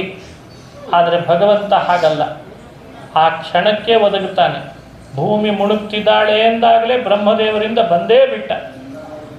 ಬಂದು ಕೂಡಲೇ ತನ್ನ ದೇಹವನ್ನು ಬೆಳೆಸಿ ಮೈ ಕೊಡುವಿದ ಮೈಯಿಂದ ಯಜ್ಞಕ್ಕೆ ಬೇಕಾದಂತಹ ಸುರುಕು ಸ್ರುವ ಮತ್ತು ದರ್ಭೆ ಎಲ್ಲ ಹುಟ್ಟಿಸಿ ವೇದದಲ್ಲಿ ಬೇಕಾಗುವ ಯಜ್ಞ ಮಾಡಲಿಕ್ಕೆ ಬೇಕಾದ ಸಾಮಾನುಗಳೆಲ್ಲ ಇವನ ದೇಹದಿಂದಲೇ ಹುಟ್ಟಿಸಿದ್ದಂತೆ. ಅದಕ್ಕೆ ಇವನಿಗೆ ಯಜ್ಞವರಾಹ ಅಂತ ಹೇಳಿ ಹೆಸರು. ಆದಿವರಾಹ, ಶ್ವೇತವರಾಹ, ಯಜ್ಞವರಾಹ. ಭೂಮಿಯನ್ನು ಉದ್ಧರಿಸಿದ ಮೇಲೆ ಭೂವರಾಹ. ಹೀಗೆಲ್ಲ ವರಾಹನಿಗೆ ವಿಶೇಷಣಗಳು ಬಂತು. ಯಜ್ಞಕ್ಕೆ ಮನೆಯಲ್ಲಿ ಏನು ಸಾಮಾನುಗಳು ಉಪಯೋಗಿಸ್ತೇವೆ, ಶ್ರಾದ್ದ ಮಾಡುವಾಗ ಪವಿತ್ರ ಉಪಯೋಗಿಸ್ತೇವೆ, ಎಳ್ಳು ಉಪಯೋಗಿಸ್ತೇವೆ, ಅವೆಲ್ಲ ವರಾಹನಿಂದಲೇ ಉತ್ಪತ್ತಿಯಾಗುತ್ತೆ. ವರಾಹನೇ ಎಲ್ಲದಕ್ಕೂ ಉತ್ಪಾದಕ ಅಂತಾರೆ. ಮನೆಯಲ್ಲಿ ಶ್ರಾದ್ದ ಮಾಡುವಾಗ ಎಳ್ಳನ್ನು ಬಹಳ ಜನ ತಪ್ಪು ತಿಳಿದು ಹೆದರಿ ಆಚಾರ್ಯರಿಗೆ ಬ್ಯಾಗ್ ಒಳಗೆ ಹಾಕಿ ಕಳಿಸಿರ್ತಾರೆ. ಅದನ್ನ ಇಲ್ಲಿ ಇಡಬೇಡ್ರಿ ಅಂತ. ಕೆಲವರು ರಾತ್ರಿ ನಿದ್ರೆನೇ ಬರಲಿಲ್ಲ ಅಂತ ಫೋನ್ ಮಾಡಿದ್ದಾರೆ. ಯಾಕ್ರಿ, ನಮ್ಮ ಮನೇಲಿ ಆಚಾರ್ಯ ಎಳ್ಳು ಮರ್ತು ಹೋಗ್ಬಿಟ್ಟಿದ್ರು. ಇಂಥವೆಲ್ಲ ಭ್ರಮೆ ಶುರುವಾಗಿದೆ. ಭಾಗವತಾದಿ ಸಚ್ಚಾಸ್ತ್ರ ಕೇಳಿದಾಗ ಇವು ಓಡಿ ಹೋಗ್ತಾವೆ ಭ್ರಮೆಗಳು. ಎಳ್ಳು ಅಂದ್ರೆ ಅಪವಿತ್ರ ಅಲ್ಲ, ದರ್ಭೆ ಅಪವಿತ್ರ ಅಲ್ಲ, ಆ ಯಜ್ಞ ಯಾಗಗಳಲ್ಲಿ ಬಳಸುವಂತಹ ಪವಿತ್ರಗಳು ಯಾವುದು ಅಪವಿತ್ರ, ಅವರ ಹೆಸರೇ ಪವಿತ್ರ, ಅವು ಇದ್ದಷ್ಟು ಮನೆಯಲ್ಲಿ ಪವಿತ್ರ ಅಂತ. ಮನುಷ್ಯರಿಗೆ ಬುದ್ಧಿ ಅಪವಿತ್ರ ಆಗಿರ್ತದೆ ಹೊರತು ಭಗವಂತನಿಂದ ಸೃಷ್ಟಿಯಾದಂತಹ ಸೃಕು ಸೃವ ದರ್ಭೆ ಎಳ್ಳುಗಳು ಅಪವಿತ್ರ ಅಲ್ಲ, ಅವು ಯಾವತ್ತೂ ಪವಿತ್ರ. ಇದೆಲ್ಲ ವರಾಹನಿಂದ ಉತ್ಪತ್ತಿ ಆಯಿತು ಅಂತ ತಿಳಿಸ್ತದೆ ಪುರಾಣ. ಅಂಥ ವರಾಹ ರೂಪಿಯ ಸ್ಮರಣೆ ಮಾಡಬೇಕು, ಅವನ ಚಿಂತನೆ ಮಾಡಬೇಕು, ಧ್ಯಾನ ಮಾಡಬೇಕು ಭಕ್ತರು. ಆಮೇಲೆ ಮುಂದೆ ಸ್ವಯಂಭೂ ಮನು ಸೃಷ್ಟಿಗೆ ಭೂಮಿ ಸಿಕ್ತಲ್ಲ ಇನ್ನು ಅಂತ ಭೂಮಿಯ ಮೇಲೆ ಮೈಥುನ ಸೃಷ್ಟಿ ಮಾಡಿದ, 5 ಜನ ಮಕ್ಕಳನ್ನು ಪಡೆದ. ಅದರಲ್ಲಿ ದೇವಹೂತಿ ಕರ್ದಮ ಅಂತ ತನ್ನ ಅಳಿಯರನ್ನು ಮಾಡಿಕೊಂಡ. ಆ ಅಳಿಯ ಮತ್ತು ಮಕ್ಕಳಲ್ಲಿ ಪುನಃ ನಾರಾಯಣನನ್ನು ಮಗನನ್ನಾಗಿ ಪಡೆದು ಧನ್ಯನಾದ. ನಾಳೆಯಿಂದ ಕಪಿಲನಾಮಕ ಭಗವಂತನ ಉಪದೇಶ, ಅಲ್ಲಿ ಮೂಡಿಬಂದ ಭಾಗವತದ ಧರ್ಮಗಳು, ಅದನ್ನು ತಿಳಿಯೋಣ ಅಂತ ಹೇಳ್ತಾ ಶ್ರೀಕೃಷ್ಣಾರ್ಪಣಮಸ್ತು. ಹರಯೇ ನಮಃ, ಹರಯೇ ನಮಃ.